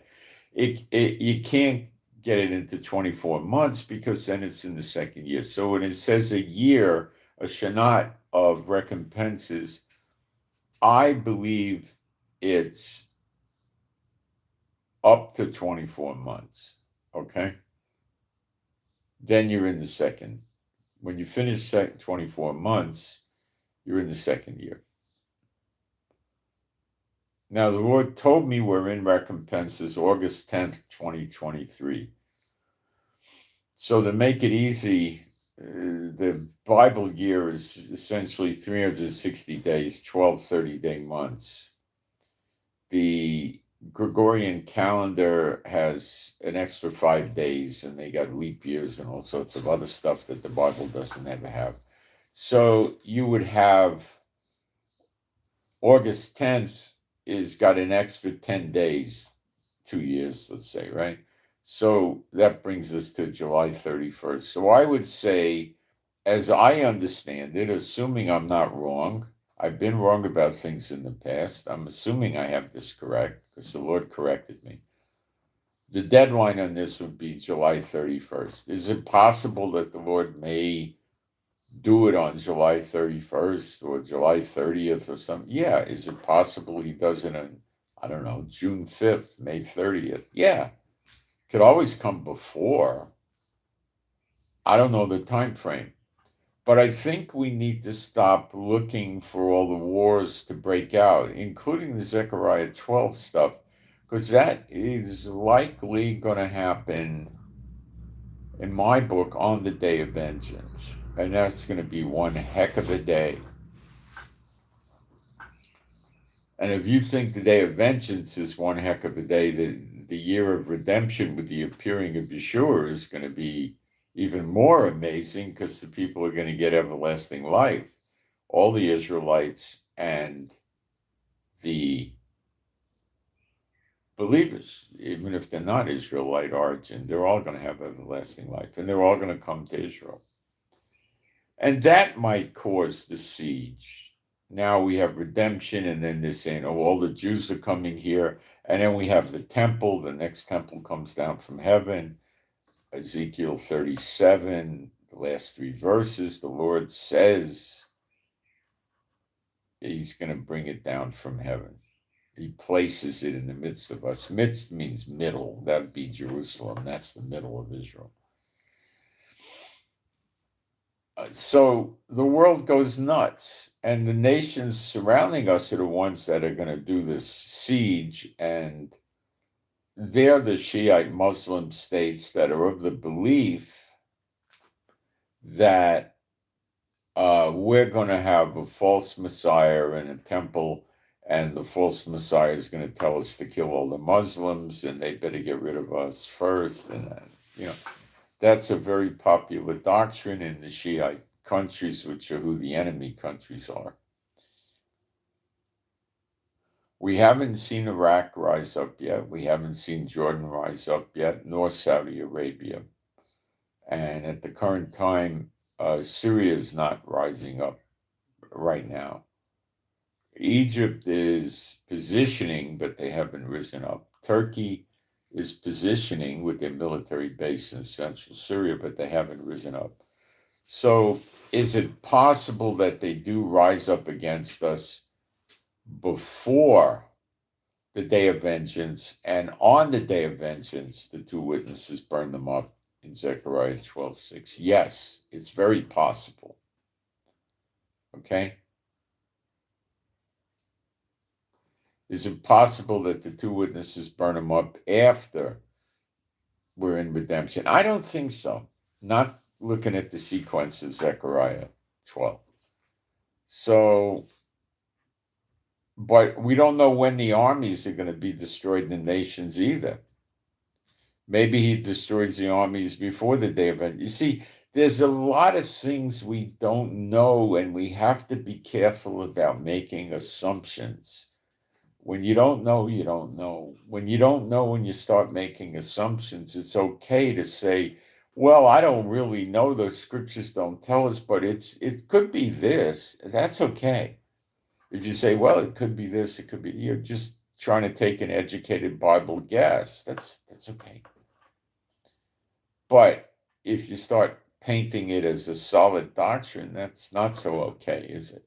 Remember, we don't do prophecy, okay?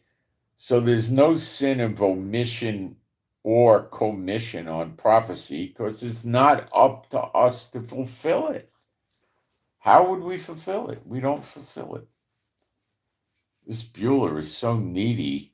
My wife would lay in the bed with her all the time and, pet her and cuddle with her. And I've got to take a quick break and we'll be right back.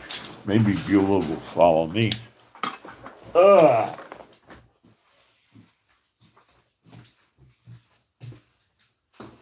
Hey, girlfriend.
Now, let me tell you what the Lord just told me I should tell you.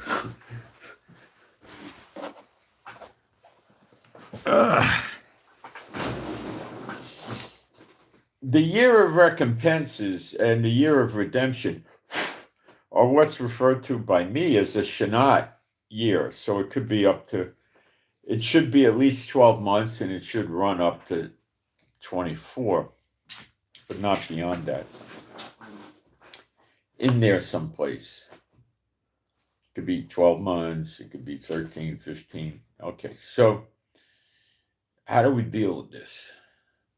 First of all, when we have the day of vengeance, it appears we're in redemption right away, that day or the next day. And I'll show you why. But then I'm going to kick against my own statement again. It is the day of the Lord's vengeance and the year of recompenses for the controversy of Zion. So that's the way they're treating Israel. And they don't want Israel to be the head of the nations, get the land back, serve God. They want to fake Israel. They want to support the enemies of Israel. You know all that. Now we go to Isaiah 63, I think it's verse 4.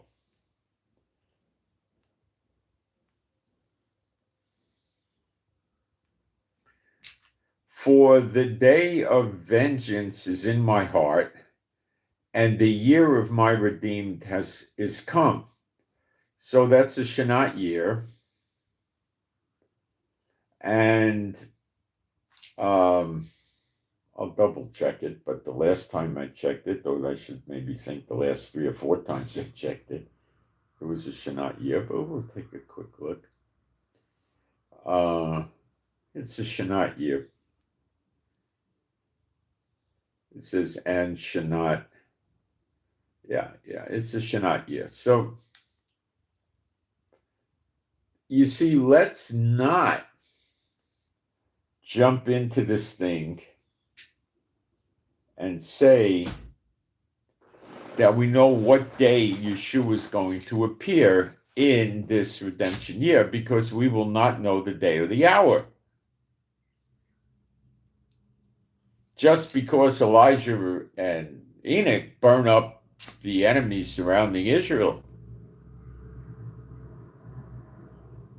and it may very well be the day of vengeance, it doesn't mean the next day Yeshua is going to appear. It means the next day we're in redemption. We're in the Shanat year of redemption. That's what it really means. Do you understand?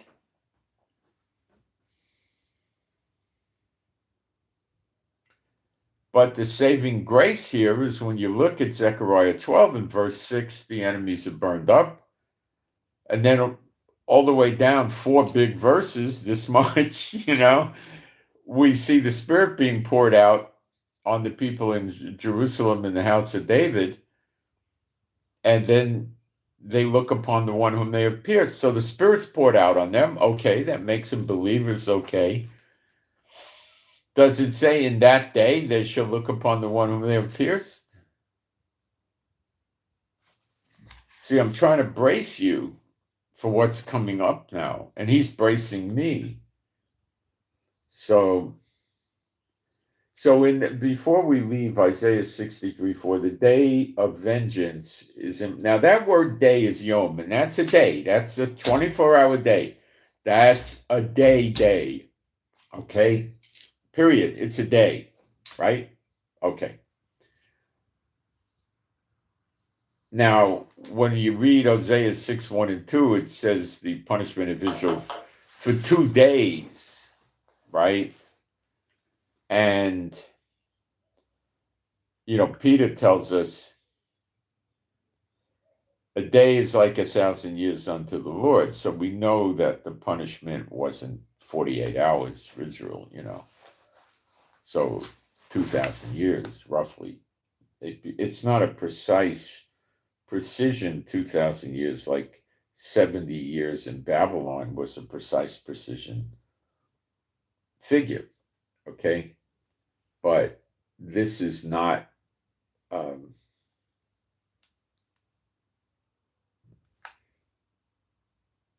hang on a second.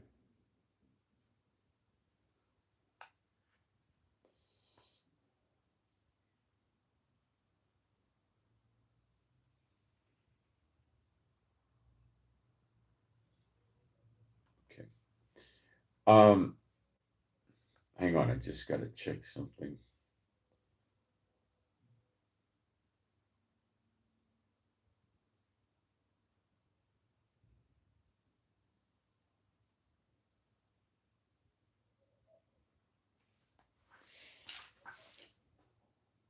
So the day, when he says 2,002 days, we know it's not 48 hours, okay? So it's the 2,000 years, but it doesn't mean it's exactly 2,000 years like the 70 years in Babylon was exact.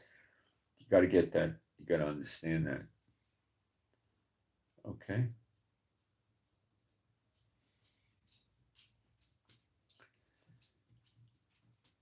So I think it's a safe assumption. Beulah, please, honey, I love you, but I can't stay here and pet you all day. I think it's a safe assumption that the day of vengeance is going to close out the year of recompenses. It'll be the last day, probably, or very close to the last day. That's my guess. Okay, then it will go into year of redemption. But that doesn't mean that's the day Yeshua is going to appear. Do I think we might be in redemption for 15 months or something before Yeshua appears? Gee, I don't know. I don't want to say do I think that's the case? Not at all. He tells us we won't know the day or the hour. So we might, know the week of the month, maybe. I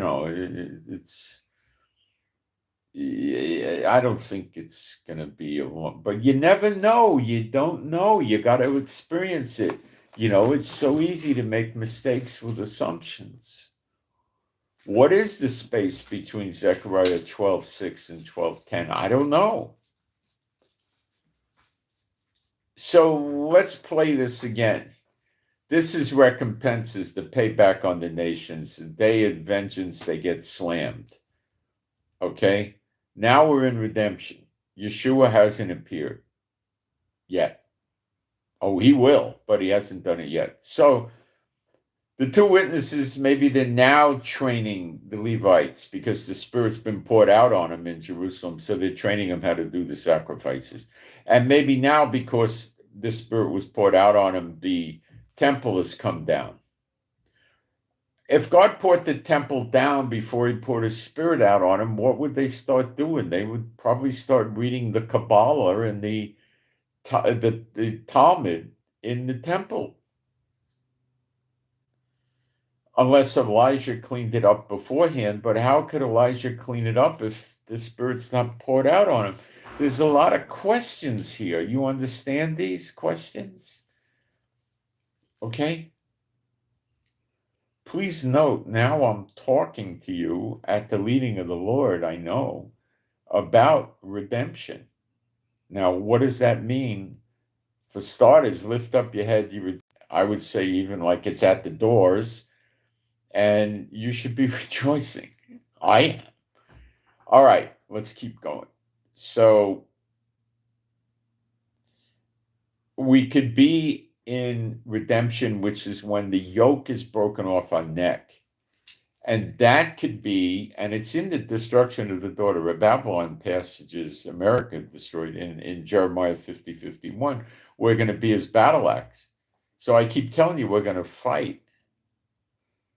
Now, I don't think we're going to fight pre-redemption. I think we'll fight post-redemption after we see him appearing. See, it's written so difficult to get the chronology, the timing, because we're not supposed to have the timing. You won't know the day or the hour. If I knew what day he was going to appear, then I would know the day, and that we're not supposed to do. But we will know the season. I hope this is making sense. So you need to get prepared that the appearing may not be exactly when we think it is. On the day of vengeance, God goes around destroying the. Stop it. Stop it, Bueller. I can't do this all day. Come on. God goes around destroying the nations. We don't. He does. Bueller, cut it out. I'm not taking you out now. Hang on, I got to check this message.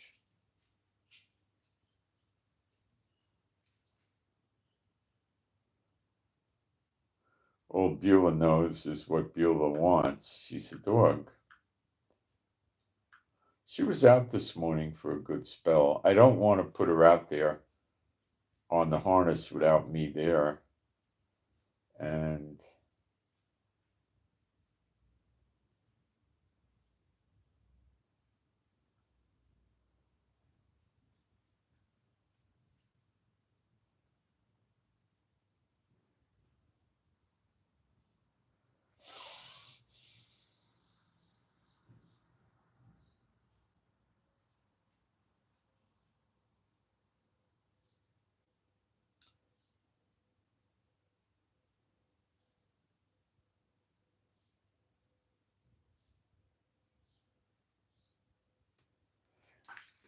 so it's when you really dissect it, it's deep and it's solid meat. And the more you dig, the more you realize that you can't get the day of the hour. And, what's it going to be like in redemption? Well, you're going to, it's going to be great. And I think that the second Exodus doesn't start until you see him in the clouds and you get changed. That's the very strong impression I get on the second Exodus. And I get from the Lord that if the nations were destroyed before the second Exodus time, then the believers and the Israelites stuck in these nations would be worrying about food and water and shelter and medicines and this and that. And they leave because you have to leave these nations when they're destroyed. But where are his children going to come? The Israelites and the true believers that are not Israelite of origin. Where are they going to go? That's not ready to come to Israel yet. And then Yahweh won't let them in. He'd put tanks on the border and say, "We don't know who they are. They might be Muslims. I don't know if they're Jews." You know, it wouldn't work. His timing is perfect. Ours isn't. Our understanding things is light years away from perfect.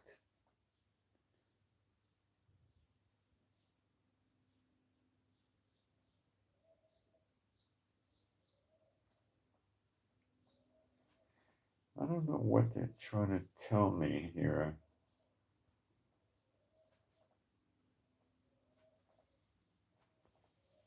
Give me a second here. I'm getting notices of deliveries, and you got to be careful with them with that.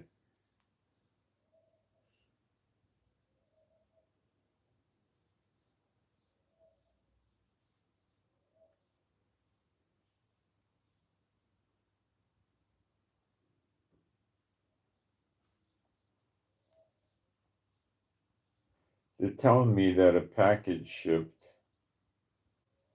and I don't know what in the world they're talking about. And you got to be careful that they're not trying to fraud you. Is there a package? Oh, I think there was.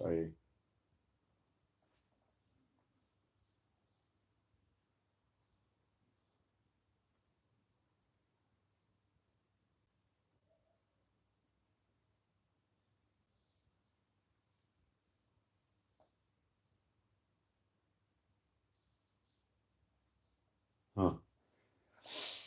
So you got to, yeah, I ordered some physical therapy tape and a magnifying thing, and I forgot about it. Yeah, I think that's what they meant when they sent me. I don't know. But okay. What we don't know so much, but we know stuff. Okay. But we know stuff. Now, if we go to Isaiah 61:2, we read about similar events there.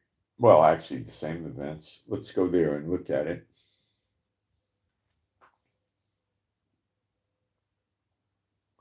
62, 61. Now, this also appears in the New Testament, but we'll read it in the Old.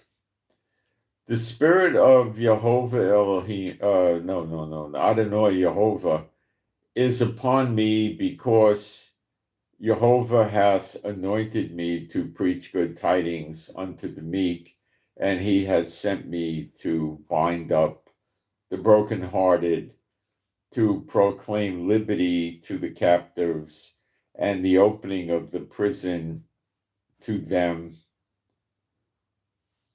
that are bound, to proclaim the acceptable year of Jehovah. Now, the acceptable year means the pleasant year, okay? And that's probably redemption, okay? To proclaim the acceptable year of Jehovah and the day of vengeance. Now, it's not a Jubilee year. A Jubilee year was every 50 years, and it had no day of vengeance ever associated with it at all. So this is your redemption year. The acceptable year would most likely not be the year of recompenses, which is a bad term, payback to the nations over the controversy of science. So this would be the redemption year. And the day of vengeance. So you see now, the day of vengeance is associated again with the redemption year. So maybe the day of vengeance is actually in the redemption year. So maybe when we go into redemption, Elijah and Enoch will start working openly, and the temple will come down, and maybe the Spirit's poured out on the people, but that's not the same as having everlasting life. When you read it carefully in Zechariah 12:10, they're not the same event, but they do seem to flow together. But I don't know if there's a time interval, maybe not. I don't know. You got to understand, there's a lot of things I don't know, you don't know, we don't know. Okay? Because we're not supposed to know the day or the hour of his appearing. So the day of vengeance could actually be maybe in redemption year, and that's when we do the fighting like the battle axe. But I don't think we would do that until we had seen, looked upon Yeshua and got everlasting life. This is thick when you get into it, guys. I mean, you want to talk about solid meat. I mean, my gosh, this is solid meat. So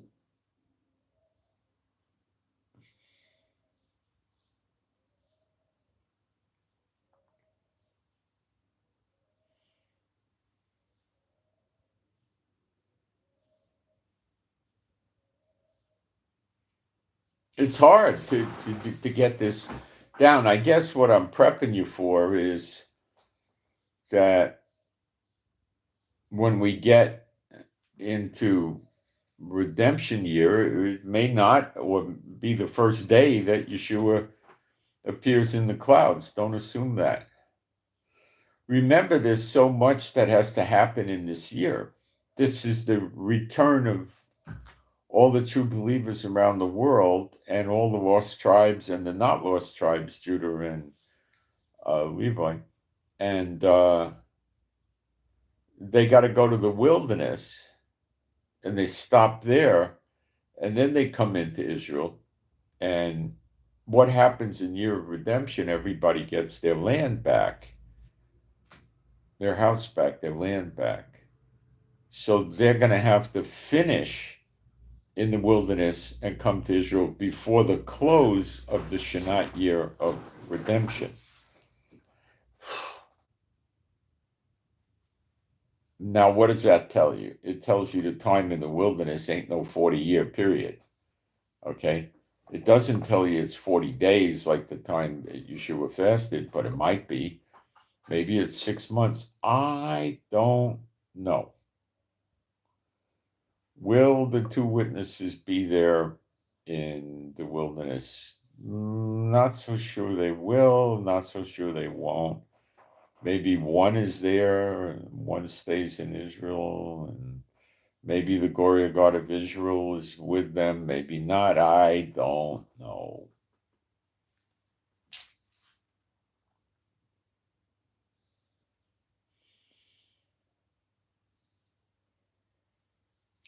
That's a testing period, a trial testing period, and I don't know. But it's not going to be anything like it was when they left Egypt, because there's no time allowance for that. It doesn't matter where they are, every eye shall see them, so they might. Do I imagine they'll go in the wilderness before they have everlasting life? It doesn't make me think that would be the case. It makes me believe, I believe when they go on the Exodus, they have the everlasting life for a lot of reasons about they won't stumble or fall, and that's what I think. Am I wrong? Yeah, I could be wrong, but I don't think so.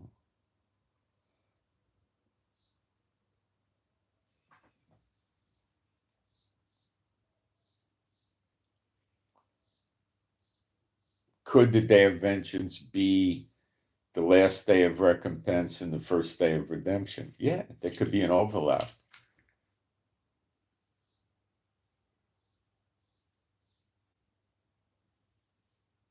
It could be. I don't know that it ever says it will be, but it's possible for that to be the occurrence to something that happens.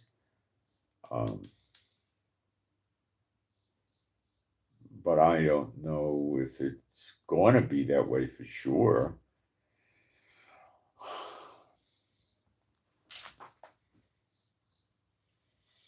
See, we're in a territory here called "You shall not know the day or the hour," and that's the reason for a lot of this vagueness.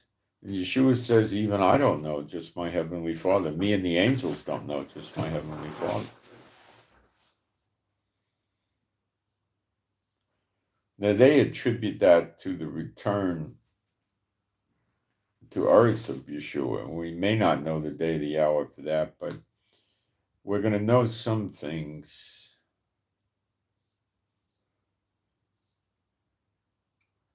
Now, remember, Daniel 9:24 says, it doesn't say, I'll read it. This is the kingpin of the Schofield-Darby false doctrine, Daniel 9:24. The churches love this sick twisting of scriptures. 70 weeks are determined upon thy people and upon thy holy city. No, it says 70, 70. It's the word 70 inserted 2 times. Shabim, Shabim. I've put it up on the screen a number of times to show you. I'll do it one more time to show you it's the exact same Hebrew word that they call 70 in weeks. Is the same exact Hebrew word. I know you don't read Hebrew, but you could look at the characters, which are 5 characters. Okay. Now remember, Hebrew goes right to left. So on the wrong side of the screen, you're going to see DAN 924. Now, it's so obvious that this is mistranslated in all the English versions, except for one, Smith's Literal. So you want to take a look. You could see if I'm getting it on the screen right. Daniel 9:24, the first 2 words going right to left are the same exact characters. So how could the same word mean 70 and the same word means weeks? They're lying. Am I saying they're making a mistake? No, I'm saying there's a blatant stinking lie. And they do it in all their English translations because they're messing with you. Okay? These are published by the publishing house of Antichrist. I'm not kidding. Don't think Zondervan and Heritage House, and think Antichrist Publishing Services. That's what you should look at it at. Really. Okay. And so it's saying there's 2 70s. What was the first 70? Well, we have 2 theories for the first 70. One would be the 70-year Babylonian captivity, which is not a period of testing. It was more or less a period of punishment for the ones that obeyed Yeshua and left. They were being treated nicely in Babylon for 70 years, but it wasn't a testing.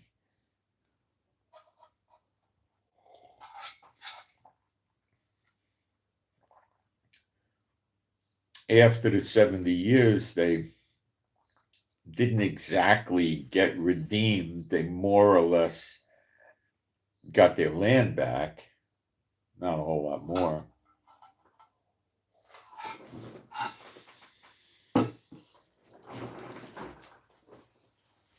Right. Now, let's talk about a testing, because this 70-year period is a testing, because it says they're determined upon your people, that's Israel, and upon the holy city, that's Jerusalem, to finish the transgression. So there's still going to be sins. So it's not the millennium. And to make an end of sins, not the millennium, and to make reconciliation for lawlessness. That's having a temple and an altar, I guess. And to bring in everlasting righteousness. To bring it in, that's going to be the millennium, but not everybody's going to make it to the millennium. And to seal up the vision, all of Daniel's vision, and all of Daniel's prophecy, and to anoint the most holy. Anoint the most holy is not Yeshua. He was anointed already. It's referencing the holies in the next temple. Okay. And that could be the glory of God of Israel being inside of it would certainly make me think it's some type of anointing. You don't run around putting olive oil on a room in the holies of the holies. There's no scripture for that. So that's how I would read that. And the word for anoint is worth covering. It's Mashiach. See, the word Mashiach means anoint or anointed. It doesn't mean Messiah, Son of God, or stuff like that. They make you think it does. Okay, so let's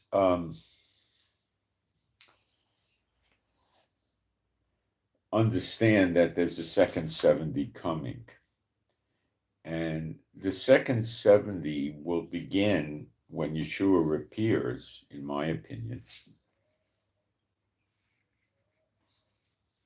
because then we have everlasting life. And could I be wrong about that? I don't think so. Because there's a great falling away, and we read about that in Ezekiel chapters 8 to 11, which the church never talks about.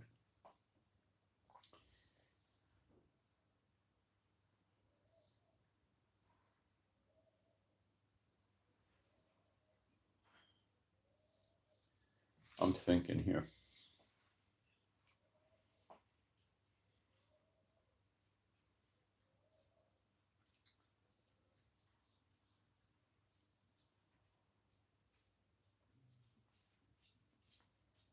It's a little hard to believe that the people with everlasting life will fall away.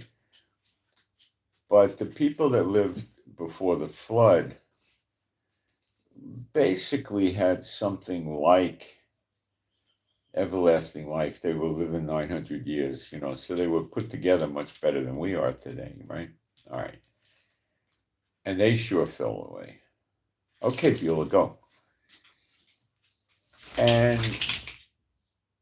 go, Beulah, or lay down. I'm not going to do you. I'm doing the broadcast. So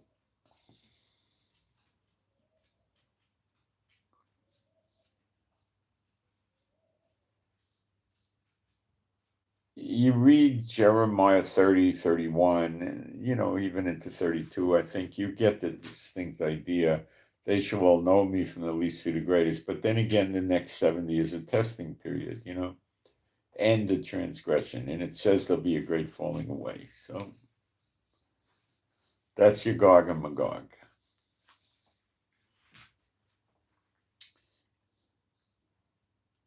So I believe it's a testing for Israel. And if you're a non-Israelite born believer in Yeshua, you're in Israel, and all Israel shall be saved. So this is a testing period, I take it. Okay.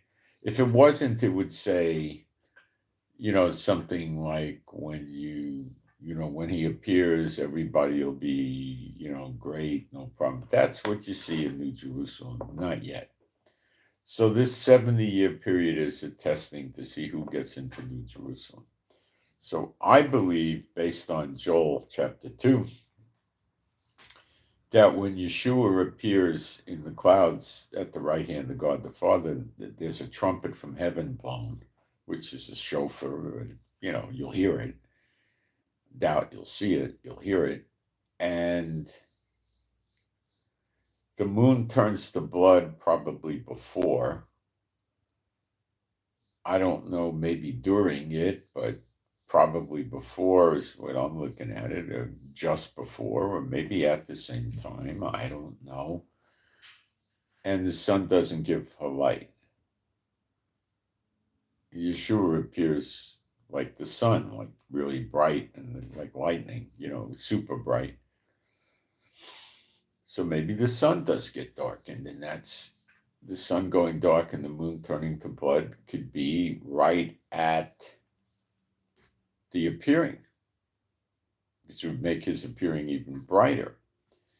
Now, why the moon go to blood? Because then we're going to be doing the fighting after this.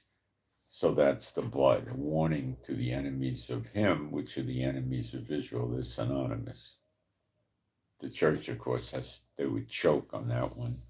Or the Israelis would say they have a bone in their throat over that one, Then at the close of the 70 years, when Yeshua returns to earth, when it's over, when the tribulation's finished and Gog and Magog is finished, I believe that's when the moon turns dark and the sun doesn't give a light and the stars fall from heaven and don't give their light. That would happen just before or at the time he returns to earth with New Jerusalem for starting the millennium. Okay?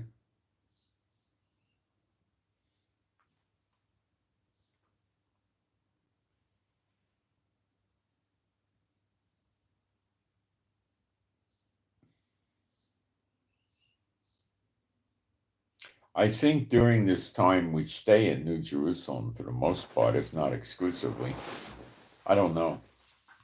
There's no specific scripture, but salvation may not be going around anymore when we get into New Jerusalem. I don't know. I mean, I never found a clear scripture one way or the other. But we don't see people going around outside of New Jerusalem evangelizing.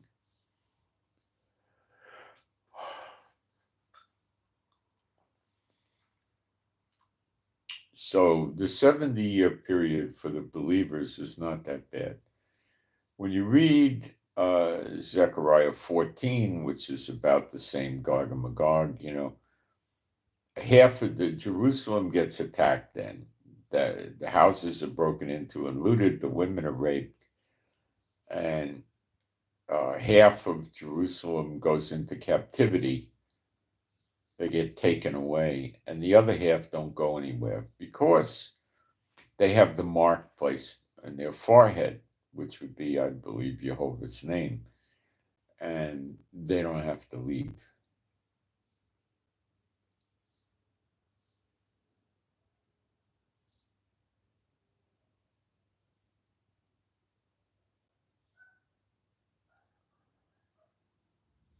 Okay?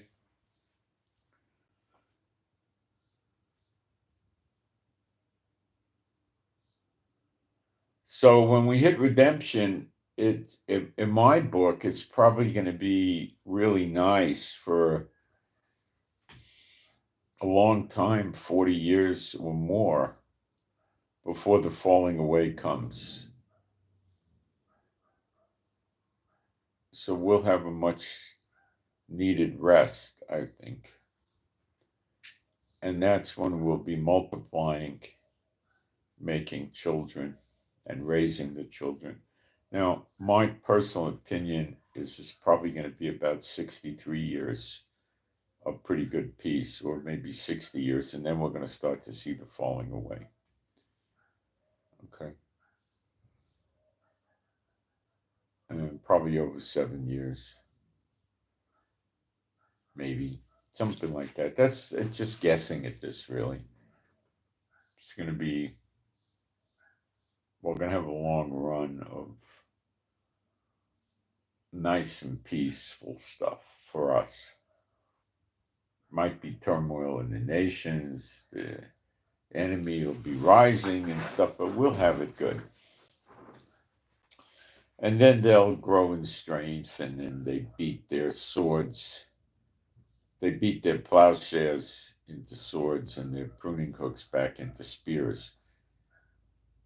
At the time we're in now, they're going to be, when we hit redemption, I guess, post Day of Vengeance, they're going to, I assume it's post Day of Vengeance, maybe I'm wrong, they're going to beat their swords into plowshares and their spears into pruning hooks, and then it reverses when the falling away happens. But you see, half go into captivity in Jerusalem, but the other half just stay there because they have the mark and nothing bad happens to them.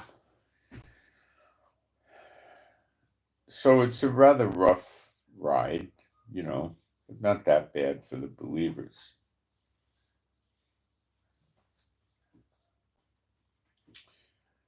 So the temple could possibly be here without the glory of God of Israel in it for some time, and then he comes in it, or perhaps he comes in it right after it comes down. Again, this is something we don't really have the ability to nail down. We see him coming into his temple in Ezekiel 43, but when you read Ezekiel 43, it's very difficult to determine where the wars are. Can't get much out of it that way.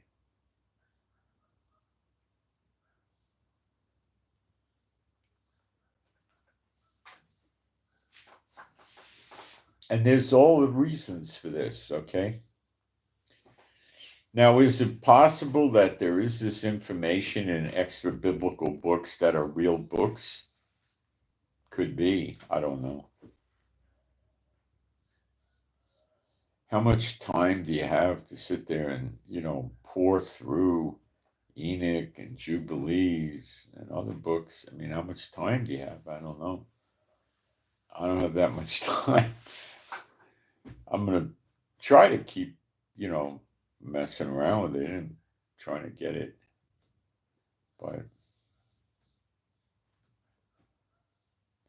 let me see if I can find something here for you. Hold on. I think you'll enjoy this. I got to see if I can get it easily.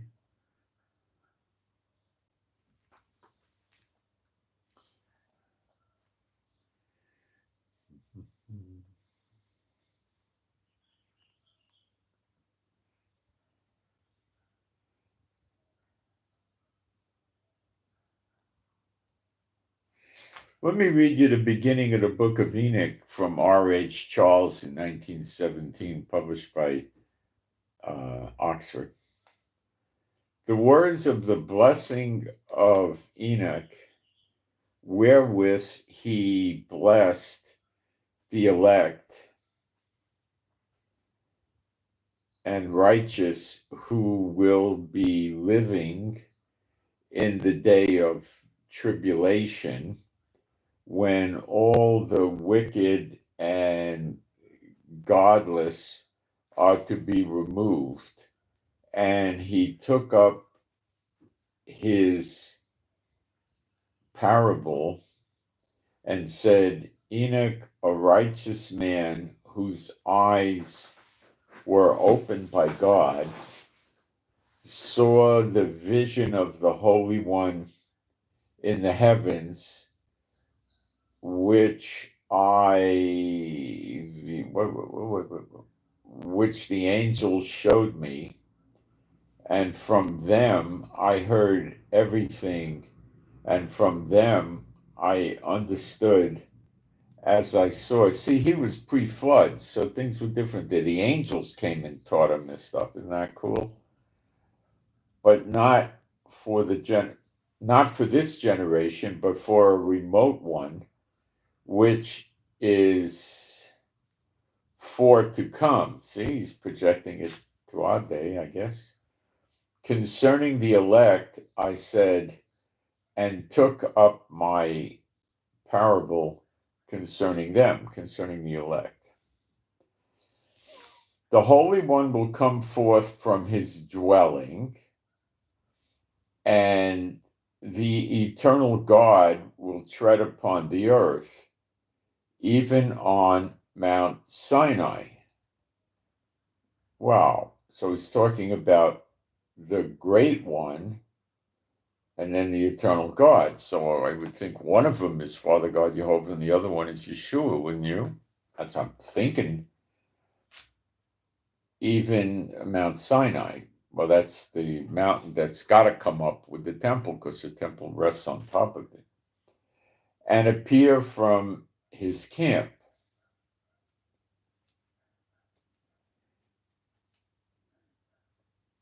And appear in the strength of his might from the heaven of heavens, and shall be smitten with fear, and the watchers shall quake, and great fear and trembling shall seize them unto the ends of the earth.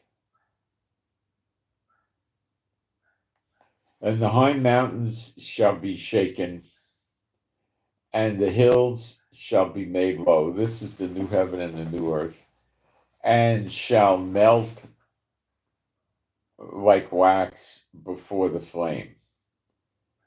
And the earth shall be wholly rent in sunder, and all that is upon the earth shall perish. So maybe that's how he destroys the nations, right? Because that doesn't mean he kills everybody. He destroys the nations. He's destroying the people, I'm sorry, he's destroying the physical structure of the places, the cities and all that, the roads, and not necessarily all the people at all. The earth shall be wholly rent asunder, and all that is upon the earth shall perish, and there shall be a judgment upon all men, but with the righteous he will make peace. That's your everlasting, that's your redemption, and will protect the elect. Well, you read that in Zechariah 12. And mercy shall be upon them, and they shall all belong to God. They shall all know me from the least to the greatest. See, I'm showing you that Enoch is making a lot of sense. You see what I'm saying? And what makes a lot of sense to me is Enoch makes sense, and that's why the church was banning it. And they shall be prospered. Well, we know we're going to be wealthy. And they shall all be blessed. We know that. And he will help them all. We know that. And light shall appear unto them. Arise, shine, your light is come. Isaiah 60, verse 1. And he will make peace with them. And behold, he cometh with 10,000s of his holy ones, to execute judgment upon all, and to destroy all the ungodly. Now, could this be appearing in the clouds? Could he come with 10,000s of his angels? Or is this Revelation 19 with Yeshua coming? It's hard to tell. And to convict all flesh of all the works of their ungodliness, which they have ungodly committed, and of all the hard things which ungodly sinners have spoken against him. Go into the next chapter, the precision time seasons. Okay.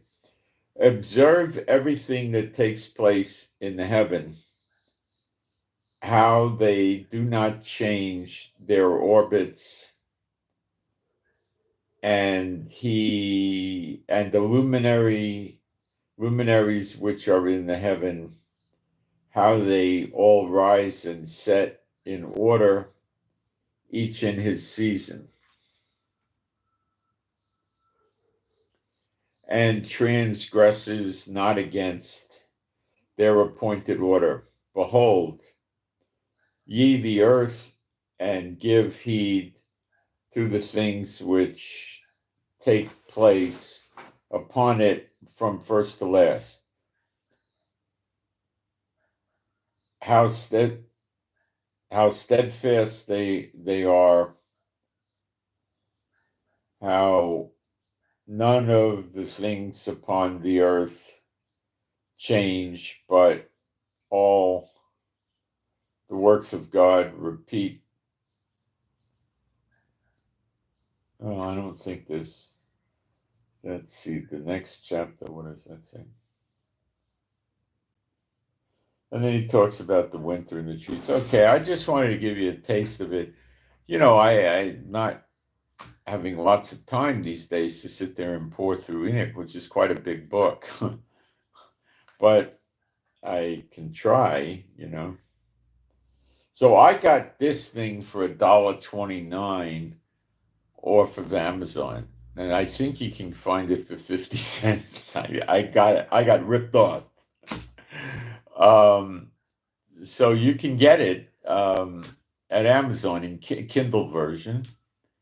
And you could run Kindle on the Chrome browser. You don't need the download of Kindle. You don't need the Kindle device. You can download it. And you want to look for the Book of Enoch, R. period H. period Charles, 1917. He originally published it in Oxford, but there's other publishing houses. The key is 1917, R. period H. period Charles. There's a crook with, I think, a phony book of Enoch called Charles Worth. Don't get fooled by that. They picked a guy with a similar name in the 1980s or 90s to write the phony book of Enoch. Okay? Don't fall for their lies. So R. period H. period Charles. In 1917, he was preaching to the wealthy people that were able to go to seminary, and you needed to have a pretty good education to understand. When you get his hard copy book, you see how he analyzes the languages used and stuff like that. And the people back in 1917, they weren't finishing high school, most of them. Very few people were going to college. The elite were going to college. The most of them would maybe go to the 6th grade or the 8th grade, so they could read, they could write, and do basic arithmetic like add, divide, multiply, and subtract. That was it. That was it. They had to work. So if you can't read or write, you're gonna find restrictions in your work. So they put them to school enough for that. But so they were basically not so scared about publishing stuff because it wasn't reaching the regular common believer who normally wouldn't have money and wouldn't have the education to be able to take a work like that and understand what it's really saying. And so they were pretty bold, and they were trying to teach. It was basically Satan bot teaching Satan bot. The church raising up false teachers, and they would,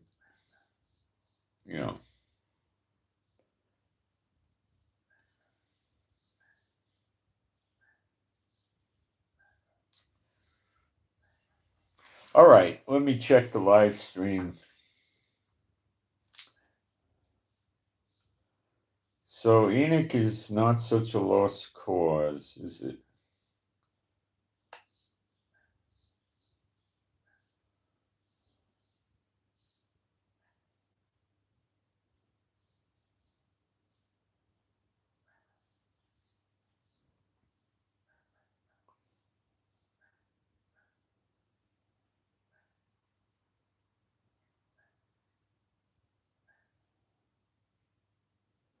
Boy, we had a lot of nasty people in here today, huh?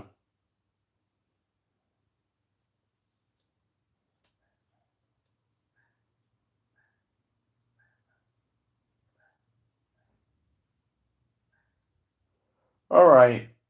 I think we covered a bunch for today. I'm starting to get burned out, so I hope you got something out of it. I'm going to probably try to do more of these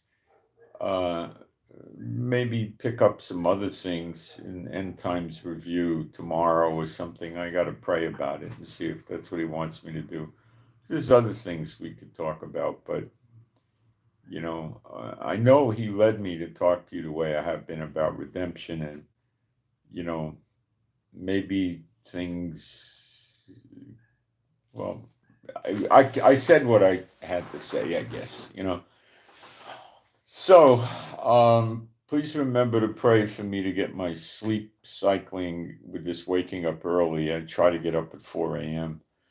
to work out better for me, because I go to bed rather early, and then today I woke up about 2:30 and I had trouble getting back to sleep. But I did get back to sleep a little bit. And when this happens, usually later in the day, I'll take a nap. But, pray I get this regulated better so I could sleep in one shot, maybe go to bed 9 and, at 10 o'clock even, and get up at 4 would be ideal for me, I think, Appreciate it.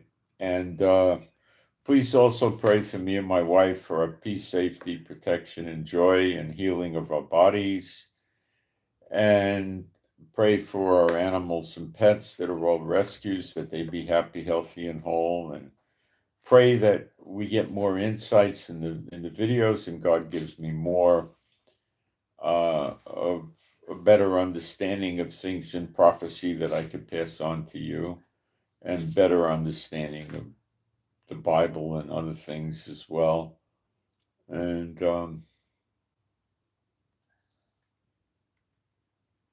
pray for the peace of Jerusalem. And I send my shalom to all those who love Yeshua HaMashiach. And I'm out, and I hope you got something out of this. Thank you.